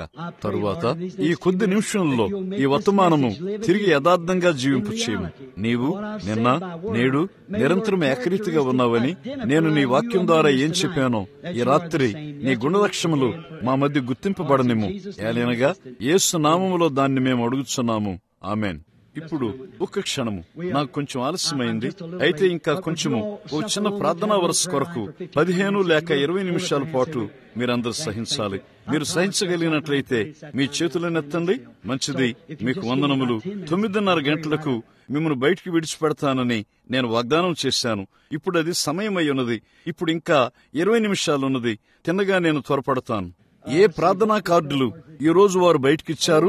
ఓ సంఖ్యతోనా? గత రాత్రి మనము ఏ సంఖ్య దగ్గర ప్రారంభించాము? 1? అవును. తరువాత గత రాత్రి పరిశుద్ధాత్ముడు నిన్న ఏం చెప్పబడిందో నేను తిరిగి దాన్ని వింటున్నాను. వారిలో కొందరు ఫ్రెంచ్ పేర్లను కలిగి ఉన్నారు. నేను చేయగలిగే ఒకే మార్గము అది పరిశుద్ధాత్ముడు. కొంచెం కనిపెట్టి చూడండి. కొన్నిసార్లు నీవు దర్శనం చూసినప్పుడు అది మళ్లీ చుట్టూ త్రిప్పబడి తప్పక అనువదించబడాలి. అది అనువదించబడి ఉన్నది. ఒక దర్శనము మీరు ఒక గొర్రెను చూసినట్లుగా అది భావము గొర్రెబొచ్చయ్యున్నది. చూడండి, నీవు దాని యొక్క అనువాదమును కూడా కలిగి ఉండవలసి ఉన్నావు. చూడండి, ఆ దర్శనం చుట్టూ తిప్పి దాన్ని అనువాదం చేయాలి. గత రాత్రి నేను గమనించాను. నేను ఆ ఫ్రెంచ్ పేర్లను అనువదించలేను. నేను వాటిని అక్షరములను ఉచ్చరించవలసి ఉన్నది. ఆ ఆఫ్రికా దేశంలో ఉన్న ఆదిమవాసులు మరియు అన్యులు మరియు వారి సంగతులు తిన్నగా పేర్లను బయటకు ఉచ్చరించవలసి ఉన్నది. వారెవరో వారికి చెప్పండి. వారి భాషలోనే ఉన్నట్లుగా ఉచ్చరణ చేయబడింది. నీవు దాన్ని ఉచ్చరించగానే అది ఏమై ఉన్నదో వారు తెలుసుకుంటారు. కానీ మీరు చూడండి, ఆయనకు అన్ని భాషలు తెలుసు. ఆయన నిత్యుడైన దేవుడై ఉన్నాడు. ఈ రాత్రి మనము 75 నుండి 100 వరకు ఓ సంఖ్యతో ప్రారంభిద్దాము. అది ఓయేనా? అతడు చెప్పింది అదేనా? ఓ అవును, మంచిది. 75 నెంబర్ కార్డును ఎవరు కలిగి ఉన్నారు? దాన్ని మనం చూద్దాం. ఓలో 75 ప్రార్థనా కార్డు. దాన్ని మనం చూద్దాం. ఓలో ప్రార్థనా కార్డు. మీ చేతులను ఎత్తండి. ఎవరు దాన్ని కలిగి ఉన్నప్పటికీ అవును, మంచిది. తిన్నగా ఈ పైకి రండి. 75, 80, 85, 90, 95, 100. మీరు రాగలిగితే ఈ దారి గుండా రండి. తిన్నగా ఇక్కడ వరుస కట్టండి. ఏలియన్గా మనకు సమయం లేదు. మీరు దాన్ని సరిగ్గా చేస్తారని నేను నమ్ముతాను. మీ యొక్క ప్రార్థనా కార్డు వైపు చూడండి. మీ యొక్క పొరుగు వారిని ప్రార్థనా కార్డు వైపు చూడండి. ఎవరైనా కుంటివారు ఉన్నట్లయితే తిన్నగా వారిని ప్రార్థనా వరుసలోకి నడపండి. కాబట్టి వారికి ఓ కార్డు ఉన్నట్లయితే సరిగ్గా 75. మీరు కోరినట్లయితే 75 నుండి 100 వరకు వరుస కట్టండి. మీరు మిద్దెల మీద ఎక్కడ ఉన్నప్పటికీ ఇంకా ఎవరైనా ఉన్నట్లయితే మరియు తిన్నగా క్రిందికి రండి. మీరు కోరినట్లయితే సమయం పొదుపు చేయుటకు ఎంత త్వరగా రావాలో అంత త్వరగా వరుసలోనికి రండి. ఇక్కడ ఉన్న మిగిలిన వారు మీకు ప్రార్థనా కార్డు లేకపోయినట్లయితే మీ చేతులనెత్తి ఇలా చెప్పండి, బ్రహ్మాం సోదరుడా, నాకు ప్రార్థనా కార్డు లేదు, కానీ నేను నమ్ముచున్నాను. మీ చేతులను ఎత్తండి. ఇప్పుడు గుర్తుంచుకోండి, ఇప్పుడు ప్రధాన యాజకుని గురించి నేను మీతో మాట్లాడబోతున్నాను. మన బలహీనలతో మనం ఆయన తాకగలిగినట్లు ఆయన మన ప్రధాన యాజకుడు. ఆయన యెహోవా ఈరే.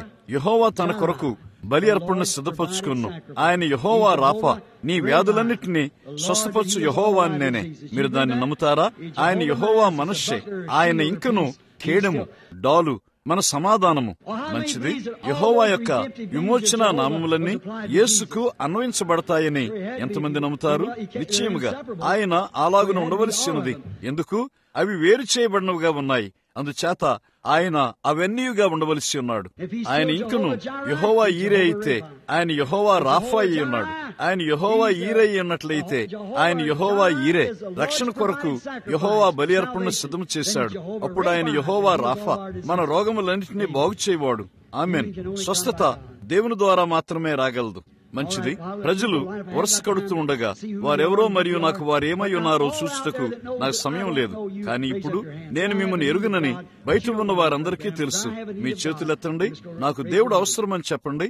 అయితే బ్రెన్హామ్ సోదరుడా, నీవు నాకు తెలియదు, కానీ నాకు దేవుని యొక్క అవసరత ఉన్నది. నేను సరిగ్గా నా చేతిని ఎత్తబోచున్నాను. ఇప్పుడు మీరు కొన్ని నిమిషములు సర్దుకున్నట్లయితే గమనించండి. జాగ్రత్తగా నిశ్శబ్దంగా ఉండండి. నిశ్శబ్దంగా ఉండమంటే ఇప్పుడు నా భావము, ప్రభువు ఏదైనా చేసినట్లయితే మీరు దేవుణ్ణి ఆరాధించడానికి ఇష్టపడతారు. అది ఆరాధన. కానీ నా భావం ఏమనగా చుట్టూ తిరగవద్దు, పైకి లేవద్దు. మీకు తెలుసా, అది అమర్యాదగా ఉంటుంది. చూడండి, పరిశుద్ధాత్ముడు చాలా నిబ్బరమైన వాడు, చాలా నిబ్బరమైన వాడు. చూడండి, అలాంటిది ఏదైనా జరిగితే ఆయన నన్ను వదిలి వెళతాడు, మరియు అప్పుడు నేను దాని కొరకు మరలా యుద్ధము చేయవలసినది. చూడండి, కానీ మీరు విన్నట్లయితే ఆయన మొదటి వాగ్దానం మీకు గుర్తున్నదా? ప్రజలు నిన్ను నమ్మగలిగినట్లు చేసినట్లయితే మరియు యథార్థంగా ఉన్నట్లయితే నీ ప్రార్థన ముందు ఏదియూ నిలబడదు. మీకు అది గుర్తున్నదా? అది నిజము. అది ఇంకనూ తప్పిపోవటం నేను చూడలేదు. అది తప్పిపోదు. అది దేవుడై ఉన్నాడు. ఇప్పుడు మనం ప్రార్థనా వరుసలో త్వరపడదాం. కాబట్టి ప్రజలను బట్టి తేగలిగినంత ఎక్కువ మందిని ప్రార్థనా వరుస గుండా తెద్దాము. అయితే ప్రార్థనా కార్డులు కలిగిన వారు మరియు ఈ రాత్రి పిలువబడిన వారు మీ కార్డును పట్టుకుని ఉండండి. మేము మీ యొద్దకు రాబోతున్నాము. మంచిది. ఇప్పుడు బయట ప్రార్థనా కార్డులు లేనివారు గుర్తుంచుకోండి. లేక బయట ఉన్న మీరు, మీకు ప్రార్థనా కార్డులున్నా లేకపోయినా సరిగ్గా హెబ్రీ 4వ అధ్యాయంలో ఉన్నట్లుగా మీరు నమ్మండి. మన బలహీనతల ద్వారా ఆయనను తాకగలిగినట్లు ఆయన మన ప్రధాన యాజకుడై ఉన్నాడు. ఆయన అలాగునే ఉన్నాడేమో చూడండి. సొదొమ దినముల్లో ఆయన చేసి ఉన్నట్లుగా యెహోవా తన ప్రజల మధ్యలో తానే స్వయముగా ప్రాతినిధ్యం వహించున్నాడేమో మీరు చూడండి. మంచిది అయ్యా, మంచిది. ఇప్పుడు మనం ప్రార్థన చేద్దాం. నిజముగా గౌరవంగా ఉండండి. ఇప్పుడు గుర్తుంచుకోండి, ఎవరైనా చెప్పగలిగే దానికంటే దేవుని నుండి వచ్చు ఒక్క మాట ఎక్కువైనది. ఇప్పుడు ఇక్కడ ఉన్న మనిషి అతడెవరో నాకు తెలియదు. నీవు నాకు కొత్తవాడివని నేను ఊహిస్తాను. అయ్యా, నీవు కొత్తవాడివి కాదా? నీవు కొత్తవాడివి. మనకు ఒక్కడు తెలుసు, ఒక దినమును మనమిద్దరము తప్పక దేవుని సన్నిధిలో ఒక రోజు నిలబడవలసినది. ఒక మనిషిగా అక్కడ మనము తప్పక ఒకరినొకరు కలుసుకోవాలి. ఇది మనము కలుసుకున్నట్టు మొదటిసారి. ఇప్పుడు నీవు రోగిగా ఉండి ఇక్కడికి వచ్చినట్లయితే నాకు తెలుసు అది మరొక దాని కొరకు కావచ్చు. చూడు, అయితే నేను నీ మీద చేతులుంచి ప్రభువు స్తోత్రం, వీళ్ళు స్వస్థత పొందుము అని అంటే అది మంచిదే. నీవు దాన్ని నమ్మగలవు. కానీ నీ ఇబ్బంది ఏమై ఉన్నదో ఆయన చెప్పినట్లయితే ఇప్పుడు చూడు, అది వేరైనది. అప్పుడు అది ఆయన గుణలక్షణమును గుర్తిస్తుందని నీవు తెలుసుకుంటావు. చూడు, అది నా గుణలక్షణం కాదు. నేనొక మనిషిని. వారిని గూర్చి నాకేమీ తెలియదు. వారిని నేను ఎరుగునని ఇప్పుడే అతనికి నేను చెప్పాను. అతనికి నేను తెలియదు. అయితే అది ఏం చేస్తుంది? అది యేసుక్రీస్తు నిన్న నేడు నిరంతరము ఏకరీతిగా ఉన్నాడని గుర్తిస్తుంది. అది నేను కాదని ఎరిగి ఉన్నాను. అది నేను కాలేను. ఎలయనగా ఆ మనిషిని నేను ఎరుగును. నేను నా చేతినెత్తాను. ఇక్కడ వాక్యం ఉన్నాడు చూడండి. అతనిని నేను ఎరుగును. అతనికి నేను తెలియదు. అయితే యేసుక్రీస్తు యొక్క గుణలక్షణము, యేసు ఇక్కడ నిలబడి ఉన్నట్లయితే మరియు అతడు రోగి అయి ఉన్నట్లయితే, ప్రభు అయిన యేసు నన్ను స్వస్థపరచని అతడు చెప్పగలిగినట్లయితే, అప్పుడు యేసు అతనికి ఏం చెబుతాడు? నేను ఇదివరకే దాన్ని చేశాను. అది నిజమేనా? మన అతిక్రమ క్రియలను బట్టి అతడు గాయపరచబడును. అతడు పొందిన దెబ్బల చేత మనకు స్వస్థత కలుగుతున్నది. మనం ఎన్నడైనా కలిగి ఉండబో విమోచనంతయు కలవరి నొద్ద పరిష్కరించబడింది. అక్కడి నుండి ముందుకు ఆ ముగించబడిన కార్యమును నమ్ముట విశ్వాసమైనది. అది నిజమేనా? మంచిది. ఇప్పుడు యేసు సజీవుడై ఉన్నట్లయితే నేను ఆయన వాక్యమును గూర్చి మాట్లాడి ఉన్నాను. ఆయన వాక్యమును నమ్ముచు నీవు అక్కడే ఉన్నావు. ఆ సామాన్యతకు మరియు విశ్వాసమునకు తిరిగి రమ్ము. ఆ రాత్రి ఆయన నన్ను కలుసుకున్నప్పుడు ఆయన అన్నాడు, నీవు వారి యొక్క హృదయ రహస్యములను సైతము నీవు గ్రహించుట సంభవిస్తుంది. ఆ మొదటి సూచనను వారు నమ్మకపోయినట్లయితే వారు దీన్ని నమ్మవలసినది. చూడండి, వారు దాన్ని చేయకూడదు. అలాగైతే రక్తము భూమిని శపిస్తుంది.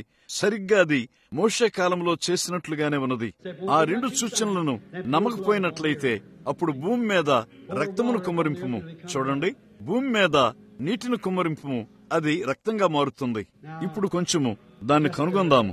నేను నీ ఇబ్బందిని చూడగలిగినట్లయితే అది నిన్ను తృప్తిపరుస్తుంది, నిన్ను నమ్మునట్లు చేస్తుంది. అది కాదా? నీకు తెలుసు, అది నేను మాట్లాడుచున్న వ్యక్తి యేసుక్రీస్తు యొక్క గుణశీలముగా ఉండవలసినది. నేను ఆ మనిషి వైపు చూస్తూ ఉండగా ఆ మనిషి వెనుక కదిలాడు. అతనిపై నీడ ఉన్నది.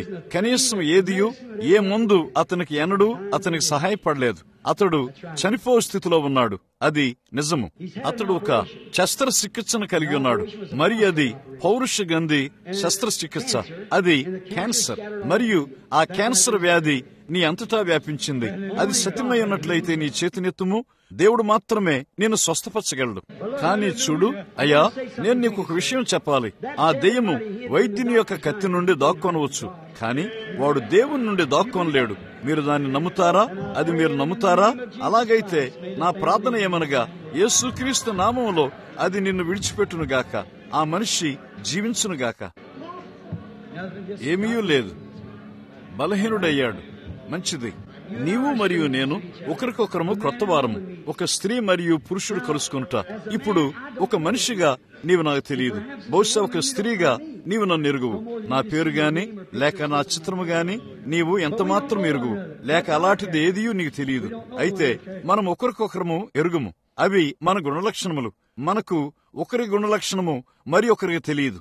కానీ యేసుక్రీస్తు యొక్క గుణలక్షణము ఆయన వాక్యమై ఉన్నాడు. మరియు వాక్యము ఈ దినము కొరకు వాగ్దానం చేయబడి ఉన్నది. దాని గురించి నేను మాట్లాడుతూ నీవు విన్నావు. అప్పుడు ఆయన గుణలక్షణములు ఇక్కడ ఆయన్ను గుర్తిస్తాయి. నేను ఆయన్ను గుర్తించుడు కాదు. నీవు ఎవరో నాకు తెలియదు. నీకు అర్థమైనదా? మన సంగమునకు అది అర్థమైనదా? చూడండి, నేను ఒక మనిషిని. నేను కేవలము మీ సోదరుడును. బావినొద్ద ఉన్న స్త్రీ వలె అక్కడ ఏదో పొరపాటు ఉన్నది, నీతో ఇబ్బంది ఉన్నది, లేక నీకు ఏది అవసరమో, లేక నీవిక్కడ ఎందుకు కొరకున్నావో దానికి దేవుణ్ణే తీర్పరుగా ఉండనిమ్ము. నీవు రక్తహీనతతో బాధపడుచున్నావు. అది నిజము. అది నిజమేనా? నేను ఎడతెక్కకుండా దాన్ని తాగుతున్నాను. ఎవరో ఆలోచిస్తున్నారు. నేను దాన్ని ఊహించాను. నేను దాన్ని ఊహించలేదు. లేదు, అప్పుడప్పుడు నేను దాన్ని స్పృశిస్తాను. ఎవరో. ఇప్పుడు నీవు నీ యొక్క తలంపులను దాచలేవు. ఇప్పుడు అక్కడ ఇద్దరు చెడ్డ విమర్శకులు కూర్చొని ఉన్నారు. చూడండి, కాబట్టి ఇప్పుడు గుర్తుంచుకోండి, నేను మీ పేరును కూడా పిలవగలను. దేవుడు పిలవగలడు. కాబట్టి మీరు దాన్ని ఆలోచించుట మానండి. నీకు నన్ను చూపనిమ్ము. ఇటు చూడు స్త్రీ, నా వైపు చూడు. ఆయన నీకు ఏమి చెప్పాడో నాకు తెలియదు, కానీ ఆయన ఏమై ఉన్నాడో నాకు తెలుసు. అది ఆయన గుణలక్షణమును గుర్తిస్తుంది. అవును, అది రక్తహీనత వ్యాధి, రక్తము, నీరు. ఇప్పుడు ఇక్కడ ఒకటి ఉన్నది. చూడండి, అది ఊహించుటని వారు ఆలోచించినట్లయితే నీవు ఒక బిడ్డ కొరకు ప్రార్థించుతున్నావు. ఆ బిడ్డ ఇక్కడ ఉన్నది. అది నిజమేనా? అది గొంతులో ఉన్న గౌద బిడ్డలు ఆపరేషన్ కొరకు ఉన్నవి. అది నిజమేనా? అవును. నీ చేతి రుమాలు తీసుకుని ఆ బిడ్డపై ఉంచుము మరియు నమ్ముము. అవును, సందేహించవద్దు. దానికి శస్త్రచికిత్స అవసరం లేదు. ఇప్పుడు నీ హృదయమంతుడితో నమ్ముము. నీవు ఎలా ఉన్నావు? విషయం ఏమిటంటే, ఇక్కడ ఉన్న స్త్రీ, నీవు ఒక దాన్ని గురించి భయపడుచున్నావు. ఆ పుట్టుమచ్చ క్యాన్సర్ గా మారుతుందని నీవు భయపడ్డావు. ఇప్పుడు నమ్ముచూ వేడుము. అది ఇక అలాగును ఉండదు. నీ హృదయమంతుడితో నమ్ముతూ వేడుము. గుణలక్షణములు నావి కావు, ఆయనవి. ఇప్పుడు నీవు నమ్ముతావా? అది తప్పక అందరినీ నమ్మునట్లు చేయాలి. ఇప్పుడు నీవు నాకు తెలియదు. నేను నీ కొత్తవాడును. దేవుడు నిన్ను ఎరుగును. నీవు దాన్ని నమ్ముతావా? నేను నిన్ను ఎరుగునని నీకు తెలుసు, మరియు నీవు నన్ను ఎరుగువని నీకు తెలుసు. కాబట్టి ఇక్కడ మాట్లాడుచున్నది నా ఆత్మ కాదని నీవు నమ్ముతావా? కారణమేమనగా, నేను ఒక మనిషిగా నిన్ను ఎరుగను. కానీ వాగ్దానం చేయబడిన వాక్యం యొక్క గుణలక్షణము ఏమనగా, వాక్యము రెండంచులుగా ఖడ్గము కంటే పొదునైనది, మరియు హృదయం యొక్క ఆలోచనలను, తలంపులను వివేచిస్తుంది. నీవు చాలా రోగ్గా ఉన్నావు. నీవు ఒక స్త్రీ సంబంధమైన వ్యాధిని కలిగి ఉన్నావు. అది గర్భము, అది గర్భములోని క్యాన్సర్ వ్యాధి. మరియు నీవు వెళ్లి ఒక రకమైన మందును తీసుకున్నావు. అది ఒక రేడియం ద్వారా మందు. ఆ వ్యాధి నీ దేహమంతా వ్యాపించింది. దేవుడు నిన్ను స్వస్థపరచకపోయినట్లయితే నీవు చనిపోతావు. అది సత్యము. ఆయన నిన్ను స్వస్థపరుస్తాడని నీవు నమ్ముతావా? పరలోకపు దేవుడు ఆ వైద్యం నుండి దాక్కుని ఉన్న దెయ్యమును గద్దించునుగాక. వాడు రేడియం నుండి దాక్కొనవచ్చు, కానీ పరిశుద్ధాత్మ నుండి వాడు దాక్కొనలేడు. ఇప్పుడు సహోదరి వెళ్ళు, ఆయన నన్ను నమ్ముము, ఏమాత్రము సందేహించవద్దు, కానీ నమ్ముము. ఓ దేవా, నన్ను స్వస్థపరచుము. ఆ ఉబ్బసం వ్యాధిని దేవుడు బాగు చేసి నిన్ను స్వస్థపరచగలడని నమ్ముచున్నావా? నీవు నమ్ముతావా? అలాగైతే ఆనందిస్తూ నీ దారిని వెళ్ళుము. ప్రభువా, నీకు వందనములు అని చెప్పుము. నీవెలా ఉన్నావు? నీవు నర్మల వ్యాధితో ఉన్నావు. నీవు ఎంతో కాలం నుండి నర్మల వ్యాధితో ఉన్నావు. అది నీ కడుపులో పేగుపోతుకు కారణమైంది. అది నీ కడుపును జబ్బుగా చేసింది. నీవు నీ యొక్క రాత్రి భోజనం తినగోరుచున్నావా? నేను ఏమి చేయమని చెబుతానో దాన్ని నువ్వు చేస్తావా? వీళ్ళు యేసు నామములో భుజించు. నీ హృదయమంతులతో నమ్ముచున్నావా? నీవు చక్కని బలమైన యవన స్త్రీవి. నా వైపు చూడు. ఆయన సేవకుడని నీవు నమ్ముచున్నావా? ఆయన గుణలక్షణము ఇక్కడ కూడా ఉండగలదని నీవు నమ్ముతావా? వాక్యము దానికయ్యేది ఈ దినము యొక్క వాగ్దానము. నేను చేయి క్రియలు మీరును చేస్తారు. నేను స్వస్థపరచలేను, ఆయన ఇదివరకే చేసి ఉన్నాడు. అయితే నీ ఇబ్బంది ఏమిటో చెబుతూ ఆయన గుణలక్షణము ఆయన ప్రదర్శిస్తుంది. నీవు స్త్రీ సంబంధమైన వ్యాధిని కలిగి ఉన్నావు. స్త్రీలకు వచ్చు వ్యాధి. అవునండి, ఇప్పుడు దేవుడు దాన్ని స్వస్థపరుస్తాడని నువ్వు నమ్ముతావా? అవును, ఆమెన్. నీ దారిని వేడుము. అది ఎంత మాత్రమూ నిన్ను బాధించదు. నీ హృదయమంతుడితో నమ్ము. నన్ను ఆయన సేవకునిగా మీరు నమ్ముతారా? నీ ఇబ్బంది ఏమిటో దేవుడు నాకు చెప్పినట్లయితే అది యేసుక్రీస్తు యొక్క గుణలక్షణమై ఉన్నదని నీవు నమ్ముతావా? అది నీ వీపులో ఉన్నది. అది ఎంత మాత్రమూ లేదు. వెళ్ళు, నీ హృదయమంతుడితో నమ్ముము. నమ్ముము. ఓ స్త్రీ, రండి. నీవు కూడా కడుపులో బాధను కలిగి ఉన్నావు. నీ హృదయమంతుడితో నమ్ముము. మరియు వెళ్లి నీ రాత్రి భోజనమును తినుము. దాన్ని గూర్చి మర్చిపోము. వెళ్ళుము, నీ హృదయమంతుడితో నమ్ముము. రండి. నీ బాధ రక్తములో ఉన్నది. నీవు మధుమేహ వ్యాధితో ఉన్నావు. దేవుడు నిన్ను దాని నుండి స్వస్థపరిచి బాగు చేస్తాడని నమ్ముతావా? ప్రభు అయిన యేసు నీకు వందనములని సంతోషిస్తూ నీవు వెళ్ళుము. ఆయన నిన్ను స్వస్థపరుస్తాడు. వెళ్ళు, నీ హృదయమంతుడితో నమ్ముము. నీవు కూడా వెన్నులో బాధను కలిగి ఉన్నావు. దేవుడు నీ వెన్నులోని బాధను స్వస్థపరిచి శుద్ధురాలుగా చేస్తాడని నమ్ముతావా? ప్రభు అయిన యేసు నీకు వందనములని చెప్పి సంతోషిస్తూ నీ దారిని వెడుము. నీవును వెన్నులో బాధను కలిగి ఉన్నావు. ప్రభువా, నీకు వందనములు, నేను స్వస్థపడ్డానని చెప్పుకుంటూనే నడుస్తూ వెడుము. నీ హృదయమంతుడితో దాన్ని నమ్ముము. నీవును వెన్నులో బాధను కలిగి ఉన్నావు. దాన్ని గూర్చి నీకు ఏమైనా తెలుసా? ఇప్పుడు నీ హృదయమంతుడితో నమ్ముము. నీ దారిని వెడుము. శుద్ధురాలివి కమ్ము. యేసుక్రీస్తు శుద్ధునిగా చేస్తాడని నమ్ముము. నీవు నమ్మగలిగినట్లయితే సమస్తమును సాధ్యమే. మంచిది. నేను ఏమీ నీ చెప్పకుండా నీ మీద చేతులుంచి నిన్ను దాటిపోనిచ్చినట్లయితే ఆమె స్వస్థపడుతుందని నీవు నమ్ముతావా? నీ బాధ ఏమిటో వారు చూస్తారు. ఆమె బాగుపడుతుందని నీవు నమ్ముతావా? ఇక్కడికి రండి. యేసుక్రీస్తు నామములో నేను ఈ దెయ్యమును పారద్రోలుచున్నాను. దేవుని యొక్క శక్తి బిడ్డను స్వస్థపరచునుగాక. ఆమెను సందేహించవద్దు, ఏమాత్రము సందేహించవద్దు. ఆమె బాగవుతుంది. నీ హృదయమంతుడితో నమ్ముము. దేవుడు నిన్ను స్వస్థపరచని ఎడల నీవు నీ కీళ్ల వ్యాధితో ఒక రోజున సంకకర్రల మీద ఉంటావు. కానీ దేవుడు నీ కీళ్ల వ్యాధిని బాగు చేశాడని నమ్ముము. అలాగైతే వెళ్ళు. ప్రభువా, నీకు వందనములు, నేను నిన్ను నమ్ముచున్నాను మరియు నీవు నన్ను బాగు చేస్తావు. ఇప్పుడు రండి. అది నిజముగా నీ వయసు అయ్యున్నది. నీవు బాగా నర్మల బలహీనతతో ఉన్నావు. సాయంకాలం అయ్యేసరికి నీవు బాగా నర్మల బలహీనతతో ఉంటావు. నీవు నీ పని చేసి సమస్తమును చేసినప్పుడు నీవు నిజముగా నర్మల బలహీనతలో ఉంటావు. ఇప్పుడు నీవు నమ్ముతావా? అలాగైతే అది ఎంత మాత్రమూ నిన్ను బాధించదు. ప్రభు అయిన యేసు నీకు వందనములని నీ మార్గమును చెప్పుచూ వేడుము. అయ్యా, రండి. దేవుడు గుండె జబ్బును బాగు చేస్తాడని నమ్ముతావా?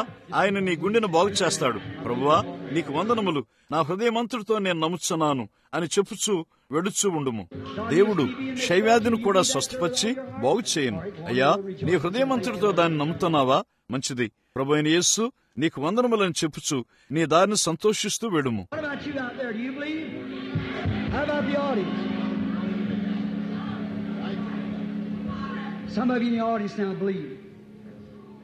ఆ బయట ఉన్న మీ సంగతి ఏమిటి? మీరు నమ్ముతున్నారా? శ్రోతల సంగతి ఏమిటి? శ్రోతల్లో ఉన్న కొందరిప్పుడు నమ్ముతున్నారా? తిన్నగా ఇక్కడే కూర్చున్న మనిషి ఊపిరితిత్తుల ఉబ్బస్స వ్యాధితో బాధపడుతున్నాడు. నీ ఊపిరితిత్తుల ఉబ్బస్స వ్యాధిని దేవుడు స్వస్థపరుస్తాడని నమ్ముతావా? మంచిది. అలాగైతే నీవు అడిగినది పొందుకొనుము. ఆమెన్. తిన్నగా అతను వెనుక కూర్చున్న వ్యక్తి అధిక రక్తపోటుతో బాధపడుచున్నాడు. నీ అధిక రక్తపోటును దేవుడు స్వస్థపరుస్తాడని నీవు నమ్ముతున్నావా? అయ్యా, అది నిన్ను విడిచిపెట్టింది. అతడు ఎవరో నాకు తెలియదు. నా జీవితంలో ఎన్నడూ అతను నేను చూడలేదు. అయ్యా, చెప్పండి. నీ కండరముల్లో ఉన్న కండరముల సంకోచమును, నరముల సంబంధమైన కండరముల సంకోచమును దేవుడు దాన్ని స్వస్థపరుస్తాడని నీవు నమ్ముతావా? నీవు నమ్మినట్లయితే నీ చేతిని ఎత్తుము. మంచిది. అక్కడ కూర్చున్న నీ భార్య ముక్కు దెబ్బడు వేసే వ్యాధితో బాధపడుతుంది. సహోదరి, నిన్ను అది కూడా విడిచిపెడుతుందని నమ్ముతావా? ఇక్కడ ఉన్న మన వెనుక కూర్చొని ఉన్న స్త్రీ ఒంటి వాపు వ్యాధిని కలిగి ఉన్నది. ఓ స్త్రీ, దేవుడు నీ ఒంటి వాపు వ్యాధిని స్వస్థపరుస్తాడని నమ్ముతావా? ఇక్కడ ఒక చిన్న స్త్రీ ఎర్రని కోటు ధరించున్నది. ఆమె ఇక్కడ కూర్చుని ఉన్నది. ఆమె కూడా ఒంటి వాపు వ్యాధిని కలిగి ఉన్నది. నీ ఒంటి వాపు వ్యాధిని దేవుడు బాగు చేస్తాడని నేను నమ్ముతావా? నీవు నమ్మినట్లయితే నీ చేతినెత్తుము. యేసు క్రీస్తు యొక్క గుణలక్షణములు మన మధ్య ఉన్నవి. ఇక్కడ ఉన్న ఎవరైనాను మీ చేతులనెత్తి ఈ రాత్రి నేను నమ్ముచున్నాను అని చెప్పండి. ఇక్కడ ఉన్న వారందరూ మీ పాదములపై నిలబడి ఆయన్ని మిమ్మల్ని స్వస్థపరిచేవాడిగా నమ్మువారు నేను నమ్ముచున్నానని చెప్పండి. పైకి లేండి. అది ఏమై ఉన్నప్పటికీ కుర్చీల్లో నుండి పైకి లేచి నిలబడండి. యేసు క్రీస్తు నిన్న నేడు నిరంతరం ఏకరీతిగా ఉన్నాడు.